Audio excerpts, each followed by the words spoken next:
Acara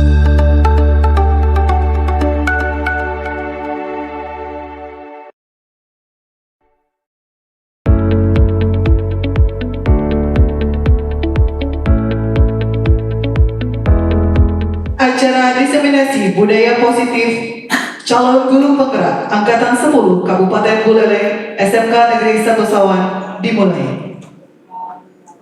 Om Swastiastu. Assalamualaikum warahmatullahi wabarakatuh.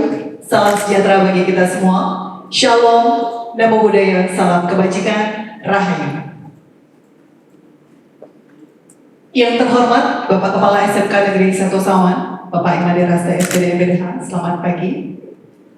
Yang kami hormati Bapak Ibu calon guru penggerak Angkatan 10 sudah hadir pada hari ini, serta Bapak Ibu peserta diseminasi yang sudah hadir pada hari ini. Pertama-tama, marilah kita panjatkan puja dan puji syukur kehadapan Tuhan Yang Maha Esa, Ida Sang Yang Widiwasa, karena berkat rahmat-Nya kita dapat berkumpul pada acara diseminasi ini dalam keadaan sehat tanpa kurang suatu apapun. Bapak Ibu hadirin yang saya muliakan, izinkan saya Kade Angga Andriani pada hari ini untuk memandu acara dan akan menyampaikan susunan acara kita pada hari ini, di antaranya yang pertama, pembukaan, dilanjutkan dengan menyanyikan lagu Indonesia Raya dan Mars Guru Penggerak. Acara selanjutnya doa, dilanjutkan dengan arahan dari Bapak Kepala SMK Negeri 1 Sawan. Acara berikutnya penyampaian materi budaya positif dari masing-masing calon guru penggerak. Dilanjutkan dengan diskusi. Acara selanjutnya silent dan terakhir penutup. Bapak Ibu hadirin, karena acara pembukaan telah kita lalui bersama, kini kita beranjak pada acara berikutnya, yakni menyanyikan lagu Indonesia Raya dan Mars Guru Penggerak. Kepada Bapak Ibu kami mohon untuk berdiri. Kepada Pak Tugas disilakan.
Dimohon untuk tetap berdiri. Acara selanjutnya doa. Kepada petugas disilakan. Swastiastu. Doa hari ini yang pimpin secara Hindu dengan Gayatri dan Guru Mantra. Bagi yang berkeyakinan lain silakan menyesuaikan. Kawitin nantuk asana. Om Prasada Stiti Sarira Siva Suci Nirmala Yana Swa Pranayam. Om Am Namah Om Mang Swaha Purnamaya Namang Swaha Om Santi Santi Santi Om. Inggih Bapak.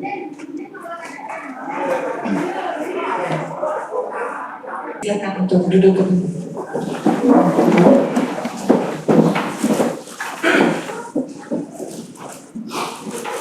Bapak Ibu hadirin yang saya hormati, kita beranjak pada acara selanjutnya, yakni arahan dari Bapak Kepala SMK Negeri 1 Sawan kepada Bapak Maria Rastadi. Silakan.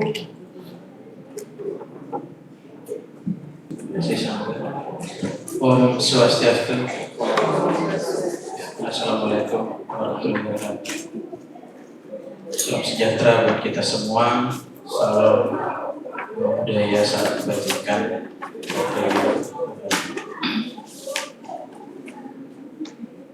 Ibu Bapak Guru CGP angkatan ke-10 bahagia. Saya yakin berbahagia, tidak pernah saya berbahagia karena senyumnya dari pagi walaupun agak tidak sesumber dan sebiasanya karena mempersiapkan beberapa hal, tapi setidaknya ada kesan bahagia dari Bapak sudah melampaui beberapa batasan-batasan kegiatan yang akan didiseminasikan. Karena sesuatu yang didiseminasi itu berarti Ibu Bapak sudah memiliki pengalaman praktek, walaupun mungkin tidak menjadi best practice gitu. Ya, karena pengalaman praktek setidaknya adalah pengalaman praktek terbaik bagi diri sendiri.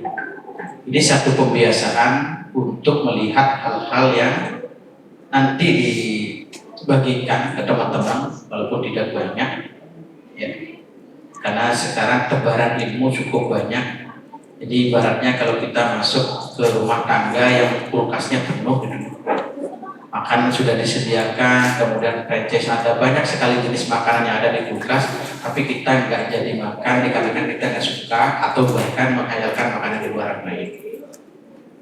Ya. Demikian pula misalkan Ibu Bapak, kalau saya ingat di tahun 1970-an, selalu setiap pelajaran bahasa Indonesia, setiap akan masuk, guru saya pasti menyuruh satu siswa untuk menyebutkan satu peribahasa. Karena saat itu peribahasa itu menjadi sesuatu yang bukan momok, tapi menjadi sesuatu yang indah buat guru bahasa Indonesia. Seperti misalkan bahwa bagaimana tikus mati di lumbung. Ibarat tikus mati di lumbung, yang artinya bahwa makanan tersedia tetapi dia tidak mau makan karena dia menginginkan bukan mati, ya, tapi yang diinginkan makanan lain. Ya, seperti itulah sekarang tebaran pengetahuan di berbagai sumber belajar, namun mungkin saja kita tidak mencoba atau beberapa teman setelah mencoba atau kejenuhan begitu.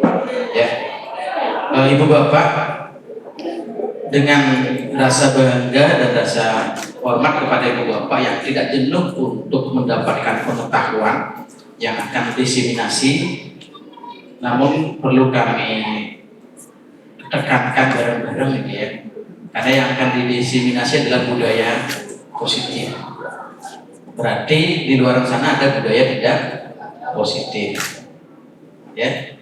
Nah, artinya apakah seseorang bisa bertumbuh dari budaya positif atau budaya tidak positif? Karena kalau dalam teori neuroscience, bahwa pikiran kita itu tidak bisa membedakan kata tidak dan kata jangan.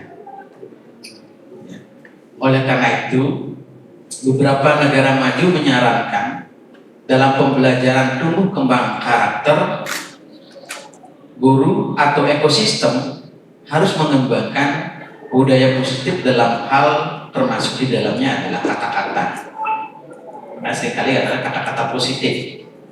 Ya, misalkan kalau siswa tidak datang tepat waktu, itu akan berbeda misalnya kalau kita mengatakan yang lain. Kemudian kalau kita mengatakan misalkan anak silakan berubah atau anak banyak hal yang perlu kamu pelajari, ketimbang mengatakan kata jangan ataupun yang lainnya. Karena kata jangan, kata tidak itu biasanya diikuti dengan kata negatif. Sehingga yang terekam di dalam neuron otak kita atau otak anak adalah yang negatif. Nah dari situ Ibu Bapak, saya mengemas satu hal bahwa budaya positif itu tidak serta-merta bisa muncul. Jadi walaupun misalkan Ibu Bapak saya sudah praktekkan Pak, sudah praktekkan misalkan kesepakatan kelas, saya sudah praktekkan pembelajaran menurut Ibu Bapak ada pembelajaran baik dan sebagainya. Tetapi satu kali praktek tidak akan bisa muncul budaya. Ya. Karena budaya itu berangkat dari akumulasi dari sebuah kebijaksanaan. Kebijaksanaan berangkat dari sebuah akumulasi dari kebiasaan-kebiasaan positif. Kemudian kebiasaan-kebiasaan positif muncul dari akumulasi terhadap perilaku. Nah, perilaku muncul dari kebiasaan positif berliterasi atau berpengetahuan. Jika akar penyebabnya adalah literasi dan pengetahuan, dan sementara misalkan kita dalam fenomena yang tadi Pak sampaikan seperti tikus mati di lumung padi, pengetahuannya banyak yang bertebaran tetapi tidak ada satupun yang diambil, maka tidak akan mungkin muncul perilaku positif. Kalau perilaku positif tidak muncul, maka tidak akan pernah muncul yang namanya kebiasaan positif. Jika kebiasaan positif tidak muncul, maka tidak ada namanya kebijaksanaan positif dan tidak akan mungkin muncul budaya positif. Kumpulan-kumpulan dari budaya positif itu kalau dilaksanakan secara konsisten, maka akan menjadi sebuah peradaban. Itu. Nah, ya, terima kasih. Baiklah, untuk sesi selanjutnya itu pemaparan diseminasi praktik baik dari calon penggerak angkatan 10 SMK Negeri 1 Sawan. Baiklah, adapun nama-nama calon penggerak di SMK 1 Sawan, ya luar biasa sekali ya. Kita ada 10 sekarang ya. Tepuk tangan dulu ya semua. Yang akan nanti mengumpulkan serpian kecil pasal-pasal yang menjadi tujuan Bapak Ibu. Apakah nanti bisa jadi guru yang berprestasi, guru yang taat, santun, kemudian jadi kepala sekolah, jadi pengawas, siapa tuh jadi kabin GTK. Siapa tahu yang bermimpi kan, ya kan? Hidup berawal dari mimpi, maka itu sering-sering tidur.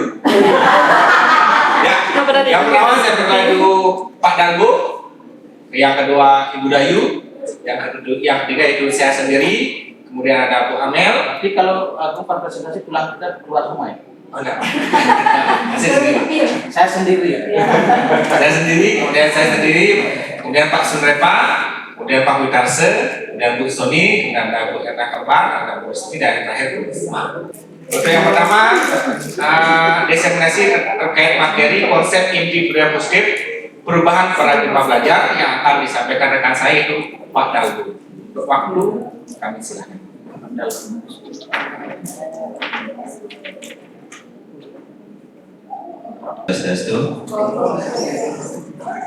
Mohon izin Bapak Ibu, mungkin yang langsung saja untuk menyampaikan dari pemaparan yang pertama ya. Jadi kita buat kesepakatan dulu ya. Jadi kesepakatan designasi saya sampaikan kembali ya. Jadi yang pertama itu, nah setiap peserta di sini berpartisipasi aktif dalam kegiatan diseminasi. Yang kedua itu saling menghormati dan saling menghargai.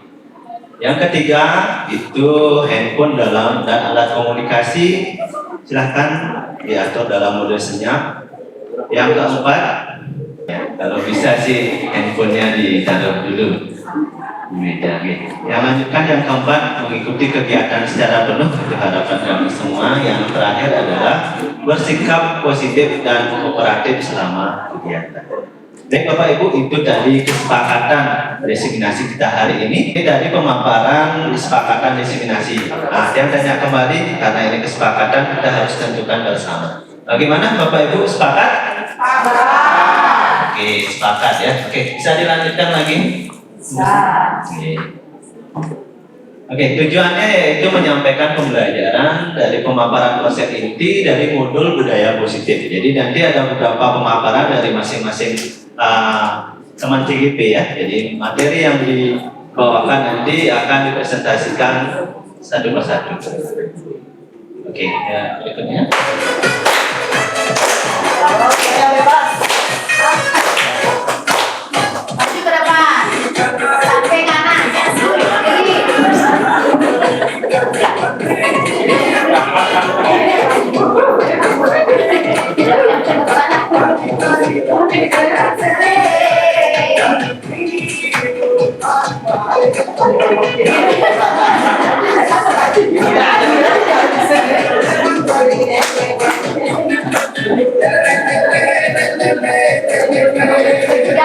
Oke, luar biasa sekali ya, sudah terima kasih Ya, kegiatan pertama itu ice breaking sudah kita lalui. Semoga Bapak Ibu dalam fokus yang lebih tinggi hari ini ya. Oke, pertanyaan yaitu menurut Bapak Ibu apa pentingnya menciptakan suasana positif di lingkungan sekolah? Bapak Ibu ada yang bisa memberikan tanggapan? Oke, Bu Risma. Terima kasih Pak Dalu atas kesempatannya. Menurut saya suasana positif di lingkungan sekolah itu sangat penting karena di sini tujuan utama kita adalah membuat murid merasa nyaman dan senang dalam mengikuti pembelajaran sehingga mereka mampu mengikuti pembelajaran dengan baik.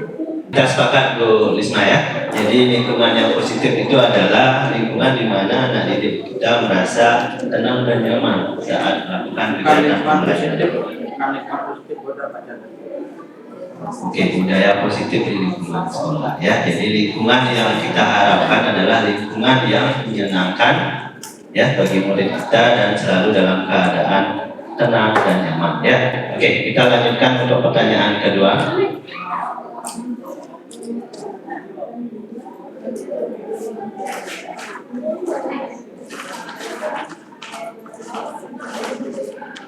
Oke, perubahan paradigma belajar di sini ya. Jadi kita sepakati bersama dalam William Glasser di sini menyatakan bahwa pemaparan perubahan paradigma teori kontrol di sini kita di sini menerapkan beberapa ilusi yang biasanya kita lakukan. Mungkin ini masih ada kekeliruan. Sekarang kita berusaha untuk meluruskan ya.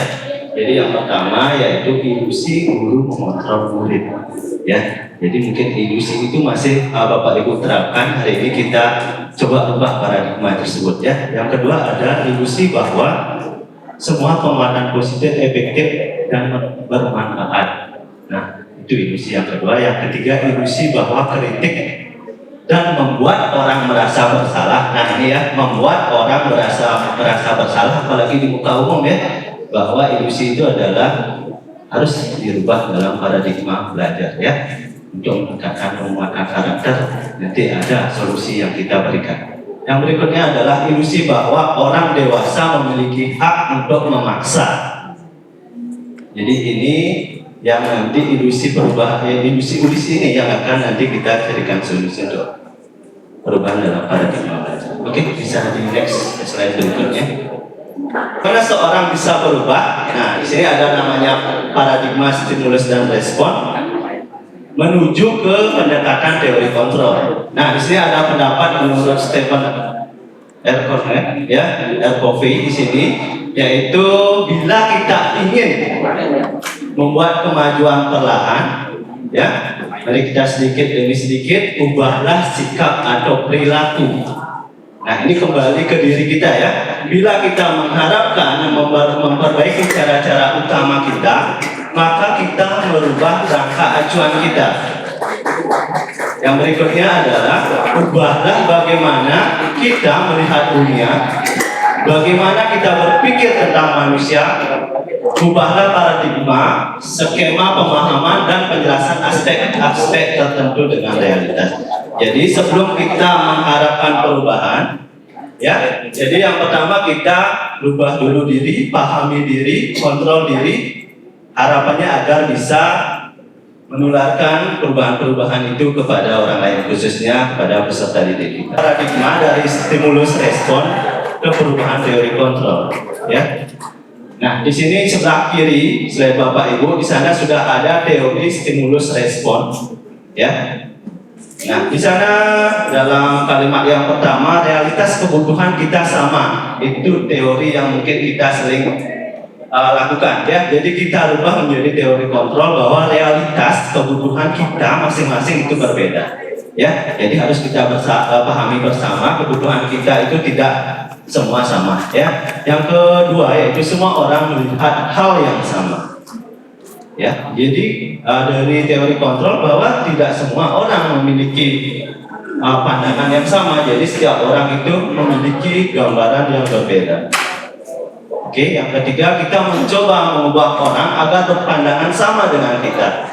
Jadi itu tidak bisa dipaksakan, Bapak Ibu. Yang harus kita lakukan, kita berusaha memahami pandangan orang lain tentang dunia. Sinilah adanya toleransi, ya.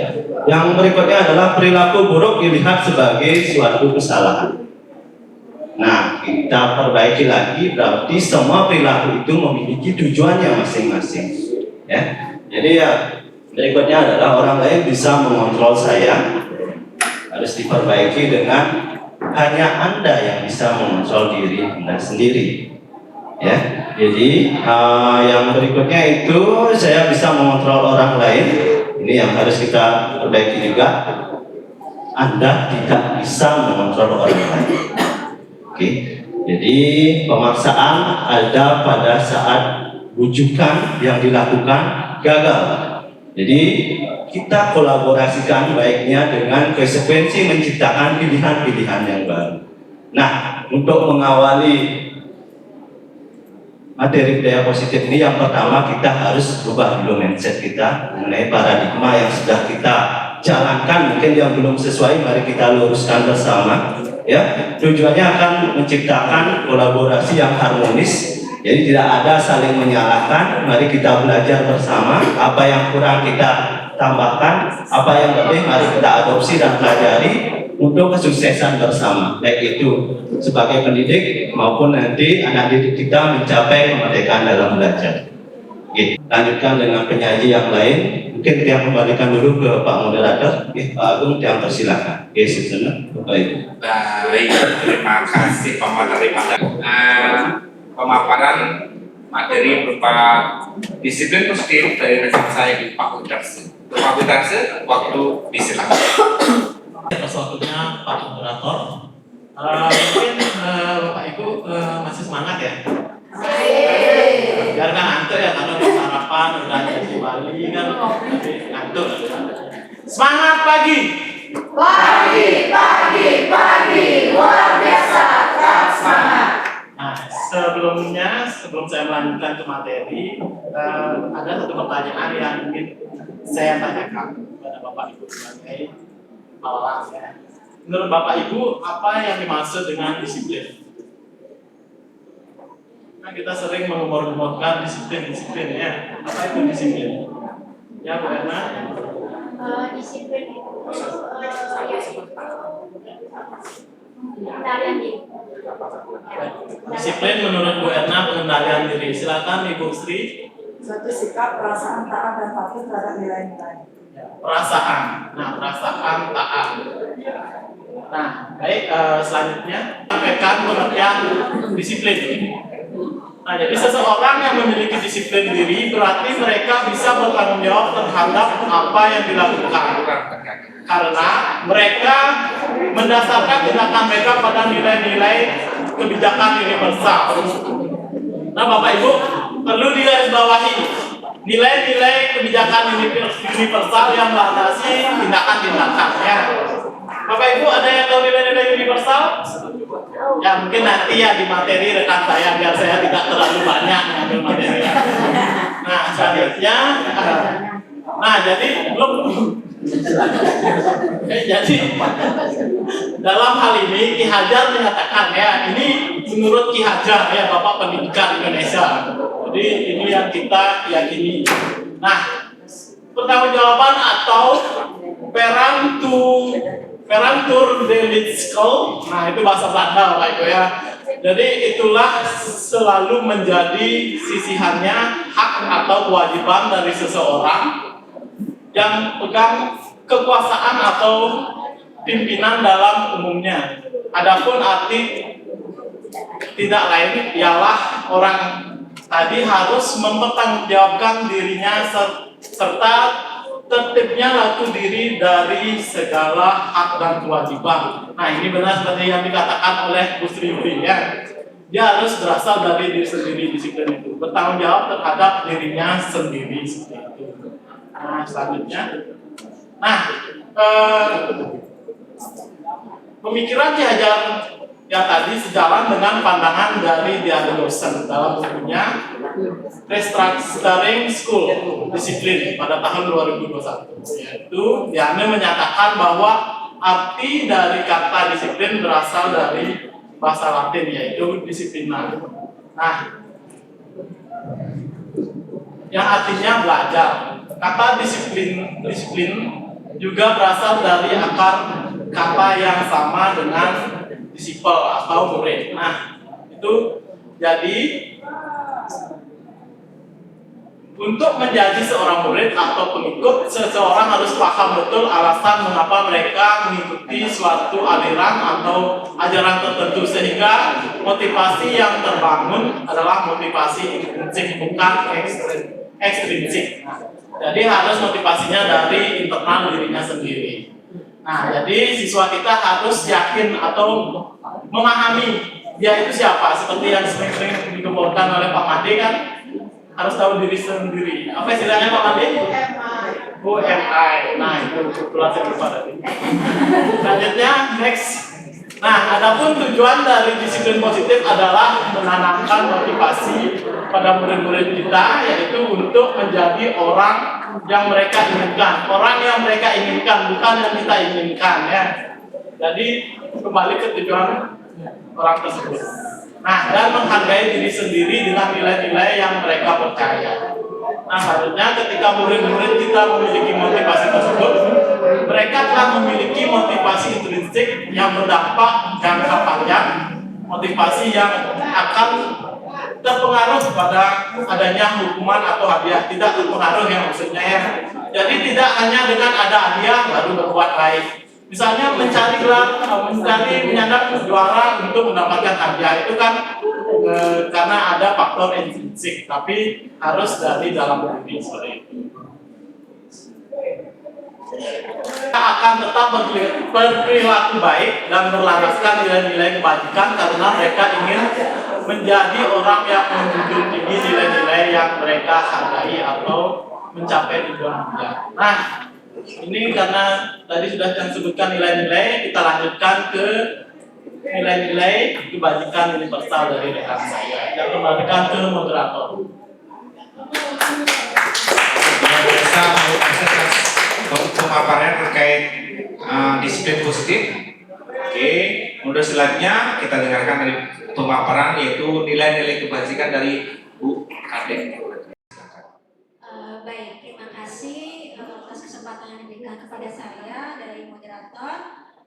Baik, Bapak Ibu, tepuk tunggil. Oh, berarti belum fokus. Ya, tepuk tunggil. Ya, berarti sudah fokus. Baik, Bapak Ibu, jadi seperti yang disampaikan tadi, saya di sini mendapatkan tugas untuk menyampaikan nilai-nilai kebajikan. Ya, nah sebelum saya jelaskan, Bapak Ibu bisa dilihat di slide ya, ada 3 sebuah peraturan ya ataupun sepasang. Nah di sini yang pertama menggunakan helm saat mengendarai motor. Kira-kira nilai kebajikan yang ingin diangkat dari menggunakan helm saat mengendarai motor itu nilai kebajikan apa? Keselamatan. Ada yang lain? Keselamatan ya? Ya, keselamatan, keamanan. Kemudian membuang sampah pada tempatnya. Kebersihan. Oke. Yang ketiga dilarang menggunakan kata-kata kasar. Kesopanan. Baik. Menghargai. Oke, jawabannya yang pertama benar ya Pak Ibu? Ya, sudah keselamatan. Tangan dulu. Tinggal memantapkan. Kemudian yang kedua menjaga kebersihan. Yang ketiga hormat. Ya. Nah, sekarang lanjut ke slide selanjutnya. Baik, jadi nilai kebajikan itulah salah satu nilai yang disepakati bersama ya, yang ditunjuk dalam suatu institusi. Jadi ada 6 nilai kebajikan sebenarnya yang bisa kita tentukan. Namun di sekolah kita kan kita memilih yang namanya nilai kebajikan, yaitu yang tertuang di profil pelajar Pancasila. Di mana profil pelajar Pancasila itu sudah tertuang nilai-nilai kebajikan. Yang pertama yaitu ada dimensi beriman dan bertakwa kepada Tuhan Yang Maha Esa. Di dalamnya sudah ada akhlak beragama, kemudian akhlak mulia, kemudian berhalak dengan manusia seperti itu. Yang kedua ada berkebinekaan global. Di sini bagaimana kita menghargai budaya orang lain maupun kita sendiri. Kemudian ada yang ketiga yaitu apa nomor 3? Bergotong royong ya, bagaimana kita bekerja sama bergotong royong untuk mencapai tujuan. Yang keempat ada kreatif, bagaimana menciptakan suatu inovasi yang baru untuk kemajuan bersama. Yang kelima apa? Bernalar kritis ya. Ya Bapak Ibu sudah paham mungkin bernalar kritis bagaimana mencari solusi yang terbaik ya dengan permasalahan yang terjadi. Yang terakhir adalah mandiri. Ya, mandiri bagaimana siswa itu bisa melakukan kegiatan secara mandiri. Lanjut, jadi kegiatan ini yang nantinya menjadi fondasi dalam menentukan nilai-nilai kebajikan pada di keyakinan kelas seperti itu. Lanjut, di sini ada maskot Tarimaga Hayati di mana tertuang nilai-nilai kebajikan yang sebagai simbol dari profil pelajar Pancasila. Lanjut. Nah, di sini penerapannya yang sudah kita laksanakan di sekolah ya. Jadi beriman takwa kepada Tuhan Yang Maha Esa, ya kita sudah melakukan persembahyangan baik sebelum pembelajaran, kemudian saat hari raya besar, kemudian akhlak mulia kita sudah melakukan membantu dengan orang lain, ya memberikan sembako, kemudian ataupun yang lainnya. Yang kedua adalah berkebinekaan global, yaitu siswa bisa melaksanakan budaya-budaya yang kita miliki, ya seperti ada gambar. Kemudian yang ketiga bergotong royong, jadi siswa bergotong royong melakukan kegiatan yaitu bisa kebersihan ataupun proyek-proyek yang lain. Yang keempat yaitu mandiri, ya secara mandiri siswa melaksanakan tugas secara mandiri. Yang kelima bernalar kritis, ya. Yang terakhir adalah kreatif. Baik, itu saja yang saya sampaikan mengenai nilai kebajikan yang nantinya bermanfaat nanti pada saat penentuan keyakinan kelas. Ya, baik itu saja. Saya serahkan kepada Pak Agung sebagai moderator. Terima kasih. Oke, terima kasih. Selanjutnya kita menuju ke 5 kebutuhan dasar yang akan disampaikan oleh Bu Amel dan Pak Nengah Singapura. Oke, jika kalian jika Bapak Ibu terkait dengan kerja saya, penguasaan, nah di sini kita dengarkan dari Bu Marwani. Bisa. Baik, terima kasih Pak Agung atas kesempatan yang diberikan kepada saya. Mohon izin Pak Made dan Bapak Ibu guru hebat semuanya. Jadi sebelum saya nanti menjelaskan berkaitan dengan 5 kebutuhan dasar manusia, saya ingin tes. Kalau di Erna tadi juga memberikan tepuk ya. Kalau saya lebih ke kalimat, nanti Bapak Ibu menjawab dengan cepat. Disinilah nanti titik fokus Bapak Ibu apakah masih fokus atau tidak dengan apa yang saya sampaikan. Nanti tinggal dijawab cepat satu kata. Ya. Awan berwarna Biru.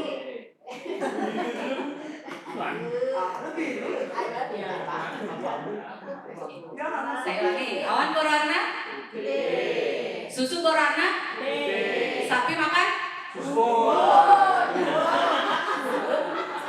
harus warna dijawab makan susu. Jadi fokusnya ya. Oke baik, saya akan lanjutkan ya. Jangan nanti topiknya terus ke susu ya. Oke baik, saya lanjutkan. Nah Nah, menurut Bapak Ibu, apa saja kebutuhan dasar manusia yang harus kita penuhi? Kesenangan. Kesenangan, Kesenangan. cinta, Cinta. makan, apa lagi? Shopping ya, hobi berbelanja, apa lagi?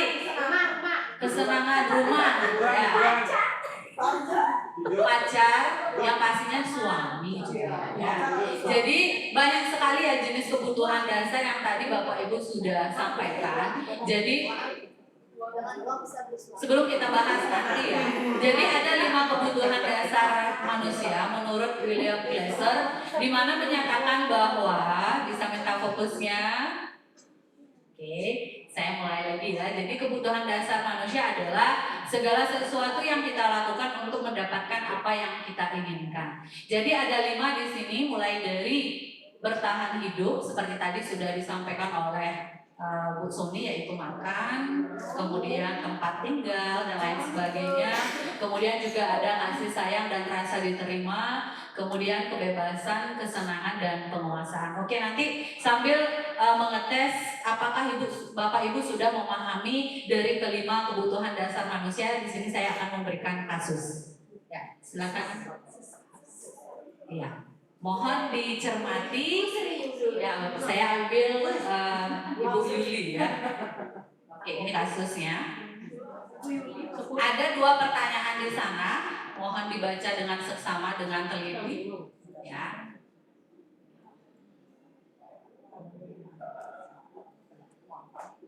Sudah? Ada 2 pertanyaan di sana. Apa yang akan Anda lakukan atau menurut Anda kira-kira apa alasan Bima melakukan perbuatan itu? Saya mulai dari pertanyaan pertama. Menurut Bapak Ibu, kira-kira apa alasan Bima melakukan perbuatan dari kasus tersebut? Siapa bisa? Ayo, Bu Soni silakan. Karena lapar. Yang pertama karena lapar. Kemudian ada lagi? Ya Mas? Cari perhatian. Ada lagi yang lain? Happy ya. Jadi saya akan mulai dari slide berikutnya sambil nanti saya menjawab ya. Ada 5 kebutuhan dasar manusia. Yang pertama itu adalah bertahan hidup, meliputi makanan, pakaian, tempat tinggal, keamanan dan kesehatan. Nah, dari kasus tadi di mana apa kasusnya tadi masih fokus? Masih. Jadi memaksa mengambil bekal makanan. Nah, itu berarti ada poin rasa lapar. Jadi kebutuhan bertahan hiduplah yang berperan di sana. Ya, jadi kita juga sebagai guru tidak bisa istilahnya kita harus mencari motif terlebih dahulu ya. Kita tidak bisa menentukan atau siswa itu salah, tidak. Jadi kita mencari dulu motifnya, kenapa si Bima itu melakukan kegiatan tersebut. Ya, apakah tidak diberikan uang saku bisa jadi, atau memang karena lapar. Nah, itu untuk bertahan hidup. Jadi kebutuhan bertahan hidup di sini yang dimaksudkan itu lebih ke kebutuhan fisiologis. Jadi ada makanan, pakaian, tempat tinggal dan lain sebagainya. Kemudian pertanyaan yang kedua, coba tadi di kasusnya pada. Nah, apa yang Anda akan lakukan jika Bapak Ibu mengalami kasus seperti ini? Apakah Bapak Ibu memarahi Bima? Bu Susi bagaimana? Ya, berarti yang pertama itu bertanya. Ya, kita tidak boleh langsung mengejudge atau menyalahkan siswa itu. Kita tanya dulu apa motif dari siswa itu melakukan perbuatan tersebut. Karena di samping tadi siapa yang menjawab mencari perhatian ya? Bu Mas juga ya. Kalau dikaitkan dengan next teori yang kedua yaitu kasih sayang dan rasa diterima. Jadi si Bima ini juga ingin ada rasa untuk dipedulikan, cari perhatian, caper istilahnya ya, cari perhatian kepada bapak ibu gurunya atau ke temannya. Jadi kita tidak semerta-merta atau kita juga tidak boleh melegalkan atau membenarkan sikap yang dilakukan oleh Bima. Tapi di sini kita berperan sebagai bagaimana menuntun siswa itu untuk lebih melakukan sifat yang jauh lebih positif lagi. Nah, kemudian untuk penguasaan itu meliputi harga diri, kemudian keinginan untuk dianggap, memimpin berprestasi dan diakui dan didengar. Kemudian selanjutnya, karena ini bagian dari Pak Sun ya, nanti saya hanya menjelaskan di bagian bertahan hidup dan kasih sayang. Kemudian kebebasan itu meliputi mandiri, memiliki pilihan, mencoba hal baru dan mampu mengendalikan arah dirinya. Dan yang terakhir itu adalah kesenangan, di mana bermain, kemudian humor, antusias dan tertawa. Jadi untuk aplikasi atau implementasi yang nanti dari 5 kebutuhan dasar ini akan lebih jelas disampaikan oleh rekan saya, Pak Sunrepo. Untuk kesempatan saya kembalikan kepada Pak Agung. Terima kasih. Baik, terima kasih Bu Amel atas pemaparannya. Kemudian kita lanjutkan ke Pak Menas Sunrepo untuk waktu. Kami persilakan. Terima kasih Pak Gop. Om Swastiastu. Mohon izin dia memaparkan sedikit tentang kembali Pak Gop, kebutuhan dasar manusia. Oh, apa lagi? Oke. SMK Sapsawat. Indah, ceria, jaya, jaya, jaya, yes, sukses, oke. Oke, terima kasih. Mohon maaf, gerak saya masih apa namanya di luar. Ya, kalau ada permintaan. Begini ya, kembali ke kasus tadi, ya ke kasus yang disampaikan oleh Bu Ahmed tadi. Kalau kita hanya menganalisa secara pribadi, ya, mungkinkah kelima ini masuk atau kemungkinan dilakukan? Contoh seperti tadi bertahan hidup mungkin saja. Terus kasih sayang juga mungkin ya mungkin di rumahnya kurang perhatian atau bagaimana. Terus penguasaan.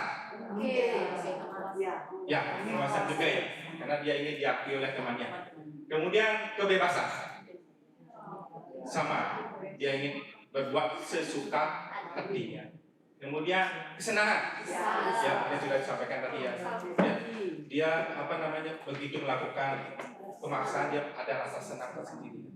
Oke, itu juga berarti ketika kita menerima masalah yang sekali tadi, kita tidak bisa langsung memponis bahwa dia salah satu saja dia bertahan hidup saja, kasih sayang saja, sebelum kita menanyai motif pada pelaku. Selanjutnya Pak Daru. Oke, mari kita analisa bersama. Ini yang memberikan beberapa contoh tindakan yang mungkin ditunjukkan oleh siswa di sekolah. Yang pertama adalah bertahan hidup, meminta izin untuk makan, minum di luar waktu yang ditentukan, terutama jika merasa lapar atau haus. Ya, tetapi yang sering terjadi adalah siswa kadang-kadang tidak berani minta izin makan atau minum sehingga UKS banyak yang sakit. Ya, karena telat makan dan sebagainya. Oke, kemudian mencari tempat yang aman dan nyaman di dalam atau di sekitar sekolah untuk mencari atau merasa terlindungi. Apakah Bapak Ibu pernah menemui hal seperti ini?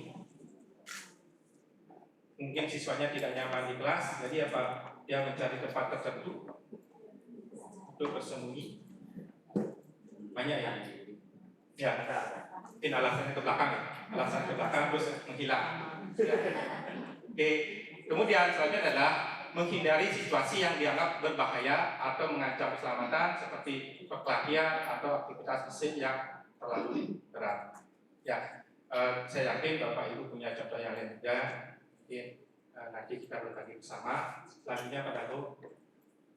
Selanjutnya untuk kasih sayang dan rasa terima kasih, yaitu yang pertama mencari perhatian dari guru atau teman sebaya, misalkan dengan bercerita tentang pengalaman pribadi atau meminta bantuan. Mungkin yang mencari perhatian dari guru dan teman sebaya banyak juga yang kita temui dengan berbagai alasan juga dari siswa. Yang kedua, membentuk dan mempertahankan hubungan dekat dengan teman-teman di kelas atau kelompok belajar. Yang selanjutnya menunjukkan tindakan kasih sayang seperti memberi hadiah kecil, memeluk, atau atau katakan kata-kata yang mendukung kepada teman atau guru. Oh, oke, ntar perempuan ada bukan. Oke, kebutuhan selanjutnya ya tentang penguasaan. Oke, Bapak Ibu bisa baca di sana atau mungkin ada yang hal kasus yang mungkin Bapak Ibu temui di lapangan tentang penguasaan. Ada? Mau jadi jagoan? Ya. Yang ingin ditakuti. Kalau dulu saya waktu jadi wali di kelas TK 4 itu ya siapa namanya yang ya Bude itu salah satu contoh ini ya tentang penguasaan ya. Dia ingin apa namanya ingin menguasai teman-temannya, tetapi sayangnya ada teman-temannya yang kita menolak, sehingga apa terjadi beberapa bentrokan. Tapi akhirnya dia sadar sendiri ya, dan sekarang mungkin dari pengalaman itu dia belajar sehingga lebih fokus pada hidupnya. Oke, itu contoh penguasaan ya. Selanjutnya apa? Sekarang kebebasan ya. Kebebasan di sini kembali yang tekankan bahwa kebebasan itu menurut Ki Hajar Dewantara adalah bebas dari, tidak hanya bebas dari perintah, tetapi mampu memerintah diri sendiri. Sehingga seperti kebebasan ini sering disalahartikan bahwa mereka bebas sesuka hatinya tanpa mengindahkan aturan-aturan yang berlaku. Mungkin ini yang perlu kita tekankan kepada siswa sehingga mereka tahu batasan-batasan yang harus ditaati. Nah, contohnya itu tadi minta izin untuk memilih topik pembelajaran sesuai dengan minat dan gaya belajar mereka. Mungkin itu sudah banyak diterapkan oleh Bapak Ibu. Kemudian menunjukkan keinginan untuk memiliki jadwal yang lebih fleksibel atau kesempatan untuk bekerja secara mandiri, yaitu untuk bekerja sudah ada yang kita berikan kebebasan ya, itu sudah kita lakukan. Selanjutnya Pak, kesenangan. Nah ini yang paling apa namanya sering dilakukan adalah mengambil bagian dalam kegiatan yang menyenangkan dan menghibur. Ya, cuma mungkin ketika siswa itu ingin menyalurkan kesenangannya, kadang-kadang mereka tidak apa namanya tidak pada tempatnya. Ya, seperti salah satunya adalah mereka senang menggambar, tetapi yang digambar apa di meja, mungkin di koper meja, banyak gambar juga di apa namanya tembok juga banyak terjadi kesenangan yang tidak pada tempatnya. Ya mungkin kedepannya kita mudah-mudahan kita bisa memberikan tempat untuk menyalurkan kesenangan siswa tersebut. Yang terakhir adalah mengikuti kegiatan ekstrakurikuler yang sesuai dengan hobi dan minat pribadi. Ya, ini sudah kita lakukan juga ya kenyataannya. Jadi mereka bebas memilih ekstra sesuai dengan hobi dan minat pribadi. Jadi itu apa namanya beberapa contoh saja, contoh kecil tentang bagaimana tindakan yang mungkin ditunjukkan oleh siswa terkait dengan 5 kebutuhan dasar.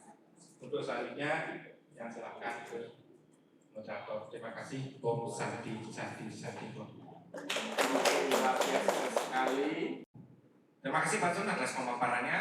Nah, masih semangat kan Bapak Ibu? Masih dong. Saya kira materi ini luar biasa sekali untuk bakal nanti Bapak Ibu dari kelas di tahun ajaran baru ya. Oke, baiklah. Materi selanjutnya yaitu motivasi perilaku manusia dari budaya. Berdayu, waktu disilakan. Terima kasih Pak Agung atas kesempatan yang diberikan kepada Tiang untuk menyampaikan satu materi, bagian dari materi budaya positif. Mohon izin Bapak Kepala Sekolah. Jadi kami di sini melakukan diseminasi, bukan berarti kami lebih tahu ya dari Bapak dan Ibu. Kebetulan juga di sini ada guru penggerak juga. Jadi kita ingin berbagi dan juga meminta masukan dari Bapak dan Ibu sekalian. Jadi ada materi yang saya sampaikan saat ini adalah motivasi perilaku manusia. Namun sebelumnya yang ingin bertanya dulu kepada Bapak dan Ibu ya. Jadi tadi mohon maaf kita sudah belajar tentang kebutuhan dasar manusia. Jadi itu adalah kebutuhan dasar. Ada kebutuhan yang dikembangkan lagi dari kebutuhan dasar yang sudah disampaikan tadi. Kemudian ada nilai-nilai kebajikan dan perubahan paradigma. Nah, jadi untuk untuk memenuhi kebutuhan dasar manusia itu tentunya kita perlu motivasi nih. Jadi mungkin menurut Bapak dan Ibu yang dimaksud dengan motivasi, ada yang ingin menyampaikan pendapatnya? Motivasi silahkan Bu Resmi. Motivasi penyemangat. Penyemangat. Jadi menurut Bu Resmi motivasi itu adalah penyemangat. Oke Bu Kade ini. Menurut dia motivasi adalah dorongan untuk melakukan sesuatu. Terima kasih Bu Kade. Mungkin ada lagi dari Bapak dan Ibu yang lain sebelum kita simpulkan motivasi itu apa? Ada? Mungkin sama nih. Jadi motivasi itu sendiri adalah sebuah dorongan atau yang mempengaruhi setiap individu untuk melakukan suatu dalam pencapaian tujuan apa yang mereka inginkan. Jadi ada sebuah motivasi. Motivasi seperti yang sudah kita kenal itu ada motivasi intrinsik dan ekstrinsik atau yang berasal dari dalam diri sendiri dan ada yang berasal dari luar diri kita. Nah kemudian saya ingin bertanya kembali, ada dua pertanyaan. Jadi yang pertama, apa yang memotivasi Bapak dan Ibu hadir tepat waktu di sekolah? Itu yang pertama. Kemudian yang kedua, Bapak Ibu bisa menyampaikan motivasinya ketika mengikuti kegiatan-kegiatan seperti diklat. Oke, yang pertanyaan yang pertama mungkin ada yang memberikan gambaran motivasi. Motivasi Bapak dan Ibu datang tepat waktu ke sekolah. Silakan Pak Dwi. Sebagai pertanggungjawaban saya kepada ide saya Widi dan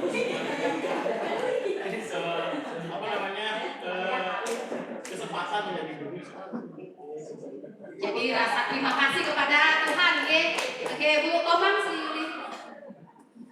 Buat saya motivasinya untuk datang tepat waktu di sekolah adalah yang dari diri sendiri. Intinya kita harus menjadi role model, contoh bahwa disiplin itu penting sehingga datang tepat waktu. Itu yang pertama. Kalau motivasi ekstrinsik saya juga punya Bu. Kalau motivasi intrinsik saya tidak mau telat. Kalau misalnya telat berapa menit nanti bisa berkurang PPP saya. Eksternalnya itu sih kalau saya.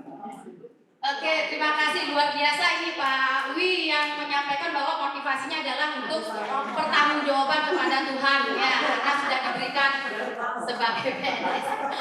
Kemudian dari Bu Komang Sri Yuli ada dua motivasinya.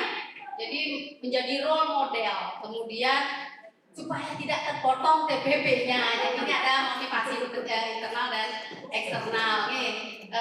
Mungkin Bapak dan Ibu mirip-mirip ya. Oke, jadi itu ada dua jawaban. Kemudian untuk yang kedua misalkan Bapak dan Ibu mengikuti kegiatan seperti diklat. Apa motivasinya? Oke, Bapak Ibu yang lain dong, jangan bohong aja. Oke, Mas Kumba. Ya, terima kasih. Motivasi saya mengikuti kegiatan kembang diri itu adalah yang paling utama selama ini ingin mengembangkan mindset. Nah, kalau selama ini kalau saya mengalami sendiri, kalau saya nggak pernah ikut kembang diri, biasanya mindsetnya itu terbatas. Tapi kalau sudah mengembangkan diri, ya minimal ada tambahan mindset sehingga ketika diajak mengembangkan sesuatu, mindset baru itu yang sudah berjalan. Ya, terima kasih. Mantap ini. Oke, ada lagi mungkin dari Bapak Ibu yang lain? Ada motivasinya mengikuti kegiatan seperti diklat? Pak Komang Suwarno gimana Pak? Sama dengan Pak. Oh, sama dengan Pak Soba. Bu Komang.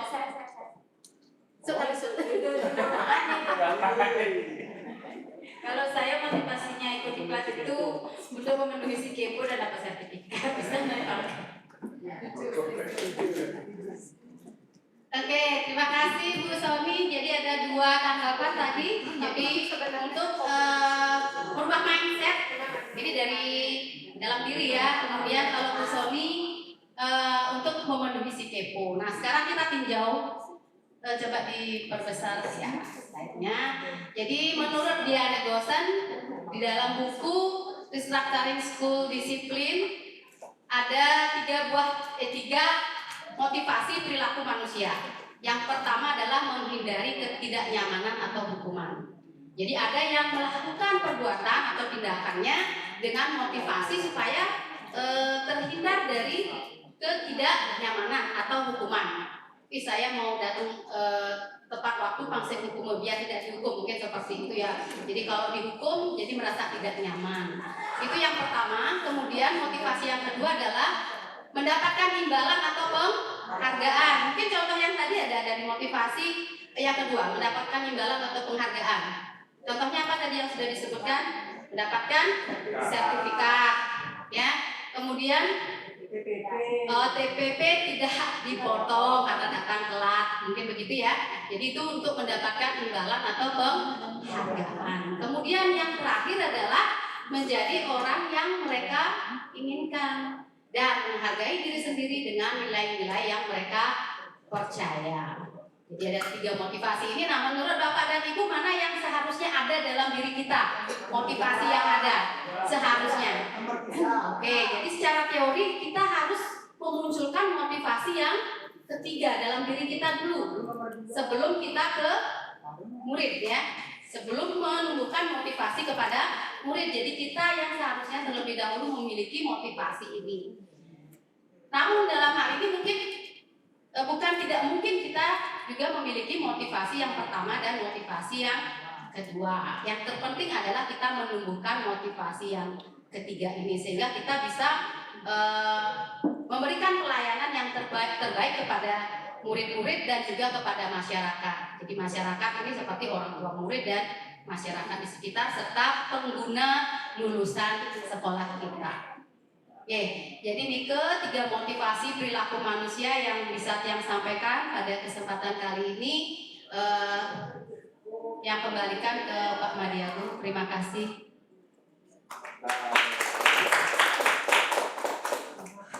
Baik, itu. Baik. Selanjutnya pada materi posisi kontrol guru yang akan disampaikan oleh Bu Suni dan Bu Sri. Waktu disilakan. Oke, posisi kontrol yang pertama itu dari Bu Sri. Silakan Bu Sri. Baik, Pak Agung, terima kasih atas kesempatannya. Mohon izin Pak Kepala Sekolah untuk memaparkan materi 5 posisi kontrol. Baik Bapak dan Ibu, untuk membakar semangat kita, silakan Bapak Ibu berdiri terlebih dahulu ya. Oke, tidak senang. Oke, sekarang ya biar dapat kiudan gitu istilahnya Bapak Ibu ya. Sekarang saya punya permainan, bukan permainan sih apa? Ice breaking ya, pencairan suasana. Jadi ini mungkin pencairan suasananya sudah pernah dilakukan. Bu Guru bilang, ya kalau Bu Guru bilang duduk, silakan duduk. Kalau tidak ada kata Bu Gurunya, jangan duduk ya. Oke, silakan duduk Bapak Ibu. Bu Guru bilang tepuk tangan. Bu Guru bilang tepuk tangan yang keras. Silakan duduk. Oke, ada satu. Oke, sekali lagi. Bu Guru bilang silakan duduk. Ya, gimana rasanya kalau disuruh-suruh Bapak Ibu? Gak enak ya, kalau kita disuruh-suruh gak enak ya kalau gak ya.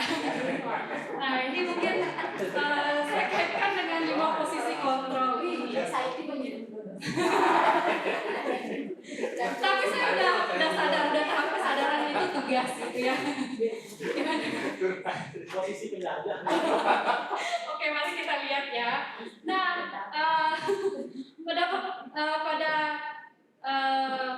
tahap di pada bagian saya itu ada 5 posisi kontrol ya, yang dimana tujuannya itu mengeksplorasi ya beberapa contoh proses praktik pembentukan sikap disiplin pada murid ya, kemudian mengidentifikasi dan mengevaluasi selama ini cara kita membimbing murid dan untuk memiliki sikap disiplin itu gimana ya. Kemudian mengetahui letak posisi kontrol kita dan dampak bagi perkembangan murid kita. Ya, untuk itu mari kita simak.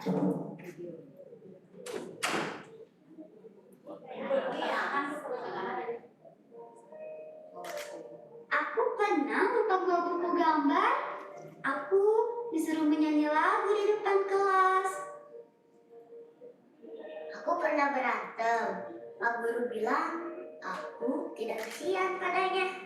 Dia capek mengajari aku.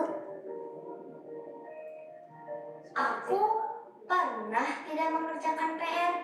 Bu guru bilang, tidak apa-apa, aku dimaafin. Aku pernah salah memakai seragam sesuai peraturan. Aku disuruh pulang, tidak boleh masuk sekolah. Aku mengejek guru. Kemudian aku dipertemukan dengan guru tersebut untuk berdiskusi akan dampak dari perbuatanku. Aku mengerti kesalahanku dan aku akan perbaiki. Nah, kira-kira Bapak Ibu, itu adalah gambaran perasaan siswa kita. Kira-kira Bapak Ibu pernah, dari yang diceritakan siswa itu, apakah ada yang pernah? Pernah berkali-kali. Berkali-kali. Oke, mari kita menyadari kembali ya. Jadi, apakah iya disiplin di sekolah itu maksudnya kita dapat mengontrol murid?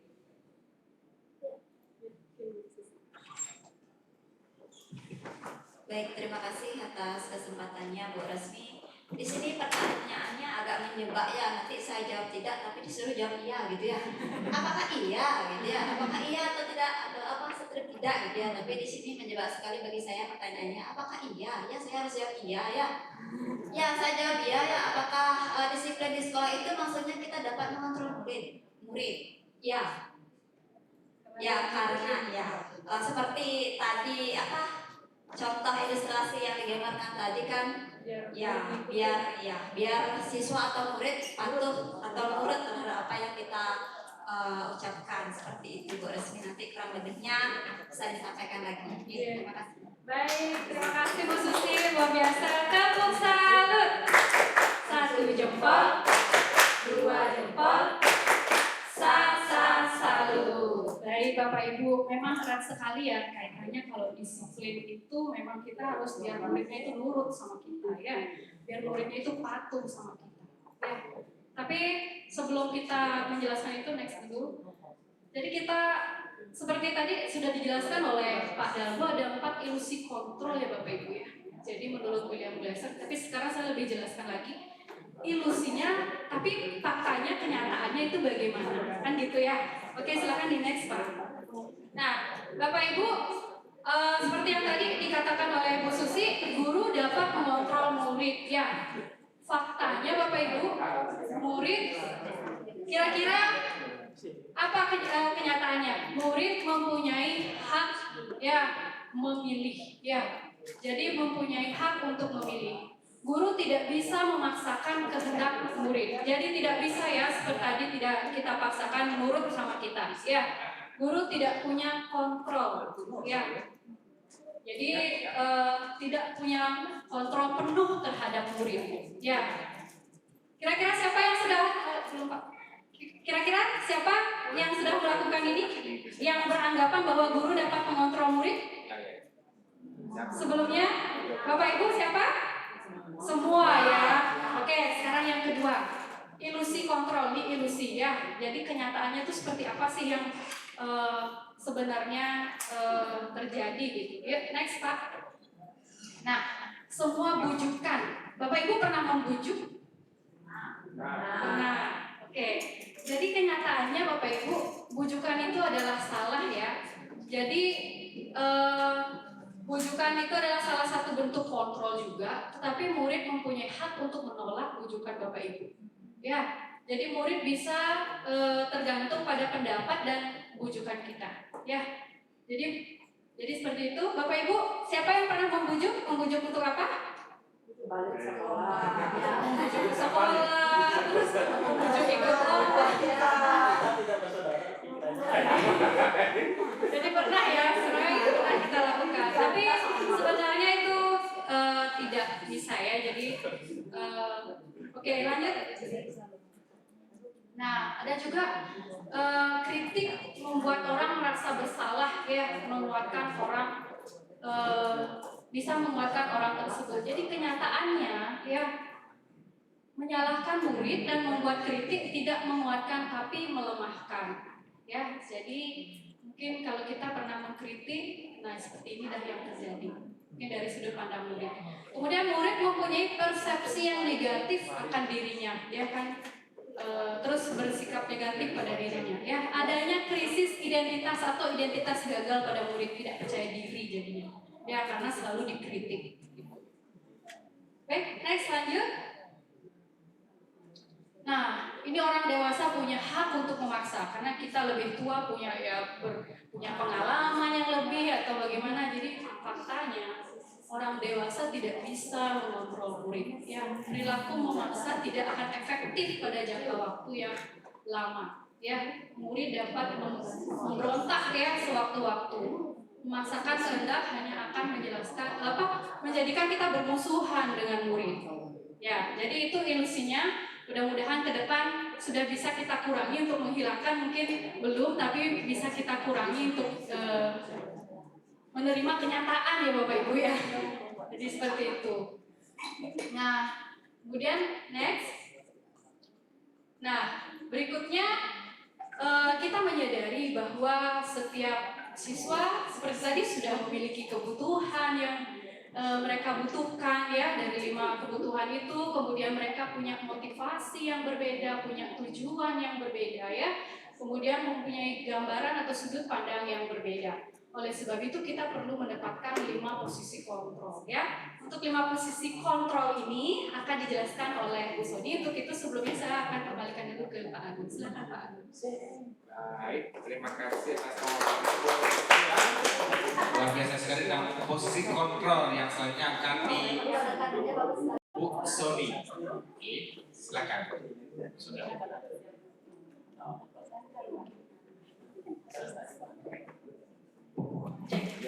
Oke, terima kasih Pak Agung selaku moderator.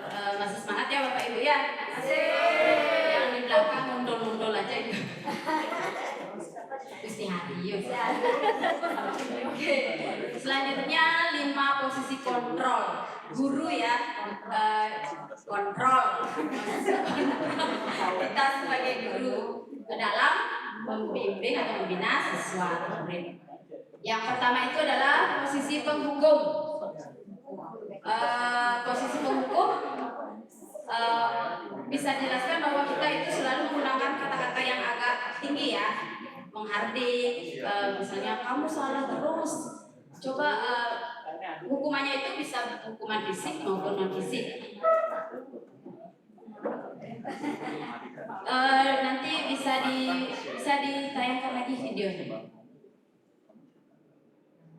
Silakan Bapak Ibu cermati dari video ini. Yang pertama misalnya, berarti kita posisinya sebagai gambar.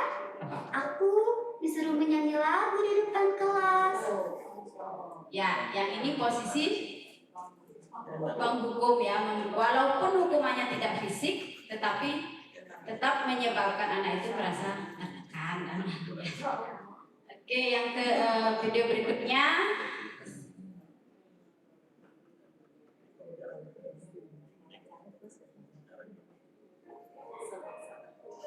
Aku pernah lupa bawa buku gambar. Aku disuruh menyanyi lagu di depan kelas. Aku pernah berantem, Pak Guru bilang, aku tidak kasihan padanya. Kira-kira mengajari aku. Ini posisi yang mana Bapak Ibu? Buat rasa bersalah ya, walaupun kata-katanya tidak sekeras atau setinggi penghukum, tetapi tetap menyebabkan anak itu merasa tidak berharga, yang artinya merasa bersalah. Aku pernah tidak mengerjakan PR. Bu guru bilang tidak apa-apa. Aku dimaafin. Oke, kalau yang ini posisi teman ya, karena memaafkan kesalahan dari siswa atau murid. Aku pernah salah memakai seragam sesuai peraturan. Aku disuruh pulang. Tidak boleh ke sekolah. Aku mengejek guru. Oke, yang tadi itu berarti posisi penghukum, memantau ya, karena konsekuensi ya. Dia itu kalau memantau bertindak berdasarkan data. Artinya sudah berapa kali kamu melakukan kesalahan ini, sudah berapa kali kamu melakukan itu memantau. Dia berdasarkan data. Berikutnya yang terakhir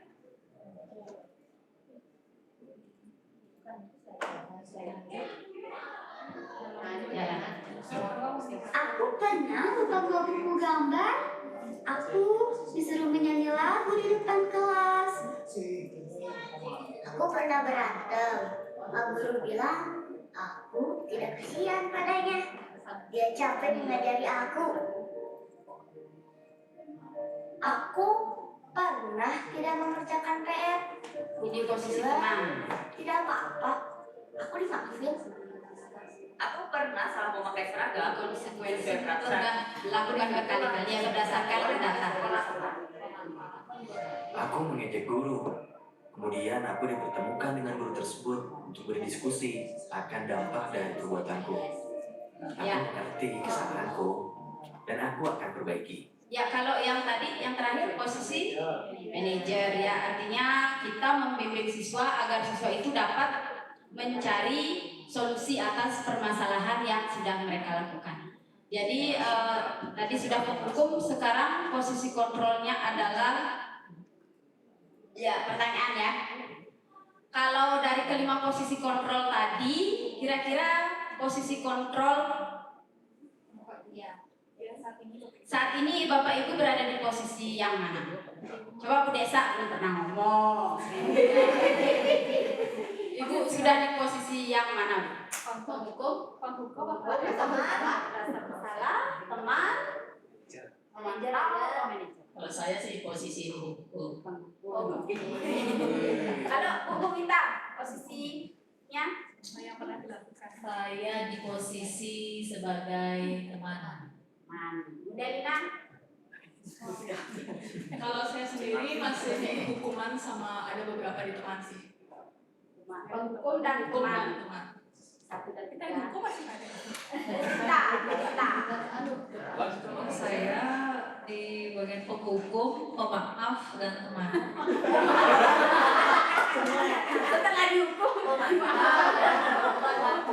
Iya, lebih ke teman sih, teman anak. Ya, jadi kebanyakan dari Bapak Ibu di sini masih nomor 1 sampai 3 ya. Kalau saya penghukum dulu, sekarang masih pemantau. Kenapa Tante saya menjajak? Oke, saya posisi saya masih belajar menjadi manajer ya, masih di tahap pemantau saja. Posisi Pak Sun. Posisi Pak Sun gimana? Oke, karena kita sekarang sudah tahu posisi kita, terus ke depannya kita mau seperti apa? Posisinya apakah berubah, apakah tidak? Jadi manajer di pemantau.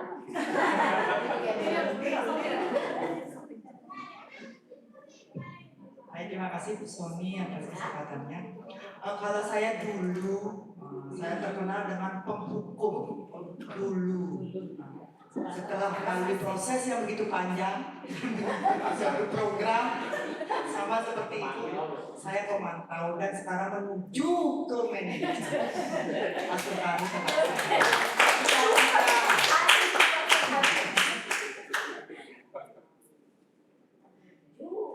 Oke, super sekali, salam hebat ya. Jadi masih di pemantau menuju ke manajer. Selanjutnya. Oke, jadi sebagai seorang guru dalam membimbing murid itu sebaiknya kita menggunakan posisi manajer. Kita tidak menghakimi, tidak menghukum, tidak bersifat sebagai teman juga, karena sebagai teman itu ternyata salah juga ya menurut teori Diane Boston. Ternyata posisi teman itu juga tidak benar, bukan salah tapi tidak benar, dan kita diharapkan sebagai manajer, yaitu guru yang mampu membimbing siswa dan mengarahkan siswa untuk mempertanggungjawabkan perbuatannya dan mencari solusi atas permasalahan yang sudah dibuat. Terima kasih. Selanjutnya saya silakan ke Pak Guru. Terima kasih atas penyampaian dari Bu Sony. Oke, tibalah saatnya dari penyampaian dari yang lain. Saya kembalikan ke diri sendiri.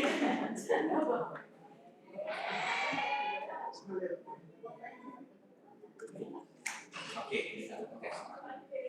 Baiklah, mari kita sejenak dengan mengadakan ice breaking-nya yang tadi ice breaking-nya apa? Mengingat fokus. Kalau saya santai saja, tepuk tangan kita semua. Oke? Dengan lagunya seperti ini. Di sini senang, di sana senang, di kelas senang, di sekolah senang, dan di rumah pun senang. Oke ya? Yang pertama, kita mulai. Di sini senang, di sana senang, di mana-mana hatiku senang, di kelas senang, di sekolah senang, dan di rumah pun kita senang. La la la la la la la la la la la la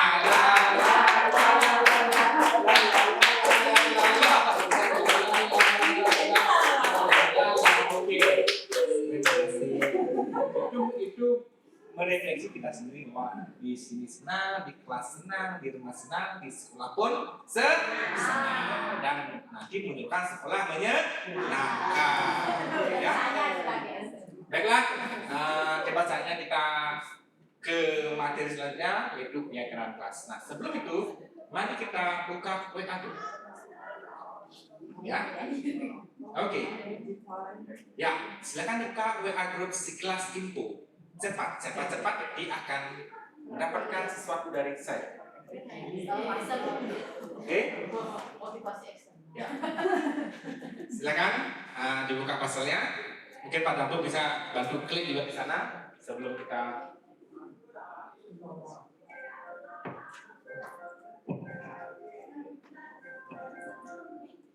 Ya, oke.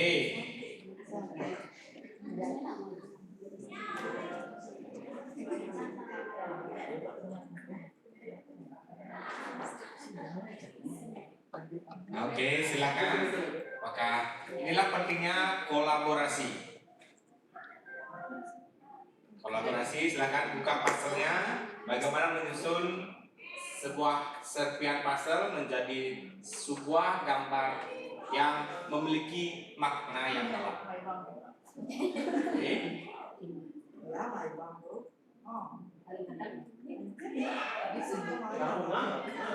Ayo kolaborasi. Baiklah, tepuk tangan untuk kita semua. Di sana ada gambar ruang kelas.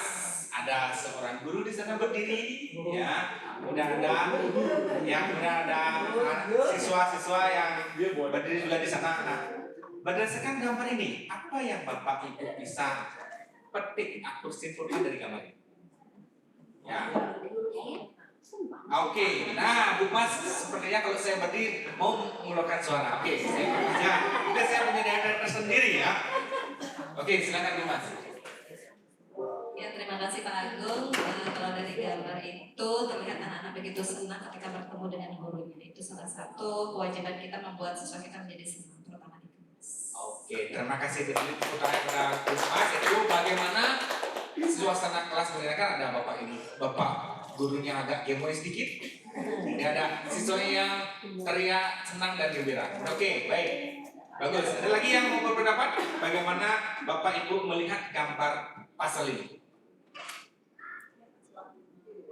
Silakan cermati bagaimana kita mengevaluasi, merefleksi dan melihat sudut pandang. Saya yakin ya Bapak Ibu memiliki sudut pandang tersendiri terkait memandang gambar ini. Ayo. Oke ya, silakan Pak Suarma. Terima kasih Pak Suarma. Silakan Pak Suarma. Baik. Terima kasih. Jadi melihat gambar di pasal tersebut, selain tadi disampaikan oleh itu ceria, tapi saya juga ada tambahan sedikit, sudah siap belajar. Oke, sudah siap belajar. Oke ya, terima kasih Pak Suarma. Bapak Ibu semua nih, gerak-gerak makan nih mau angkat tangan. Oke, terima kasih Pak Suarma ya.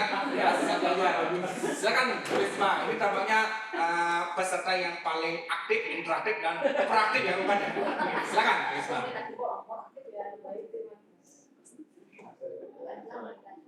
Ya, baik, terima kasih Pak Agung. Jadi kalau saya lihat dari sudut pandang saya, di sana saya melihat sebuah ruang kelas yang tidak terbatas sesuai dengan yang sekarang itu ada meja dan kursi, dan ada meja dan kursi di sana. Jadi ruang kelasnya berbeda seperti itu. Baik, terima kasih tadi ya.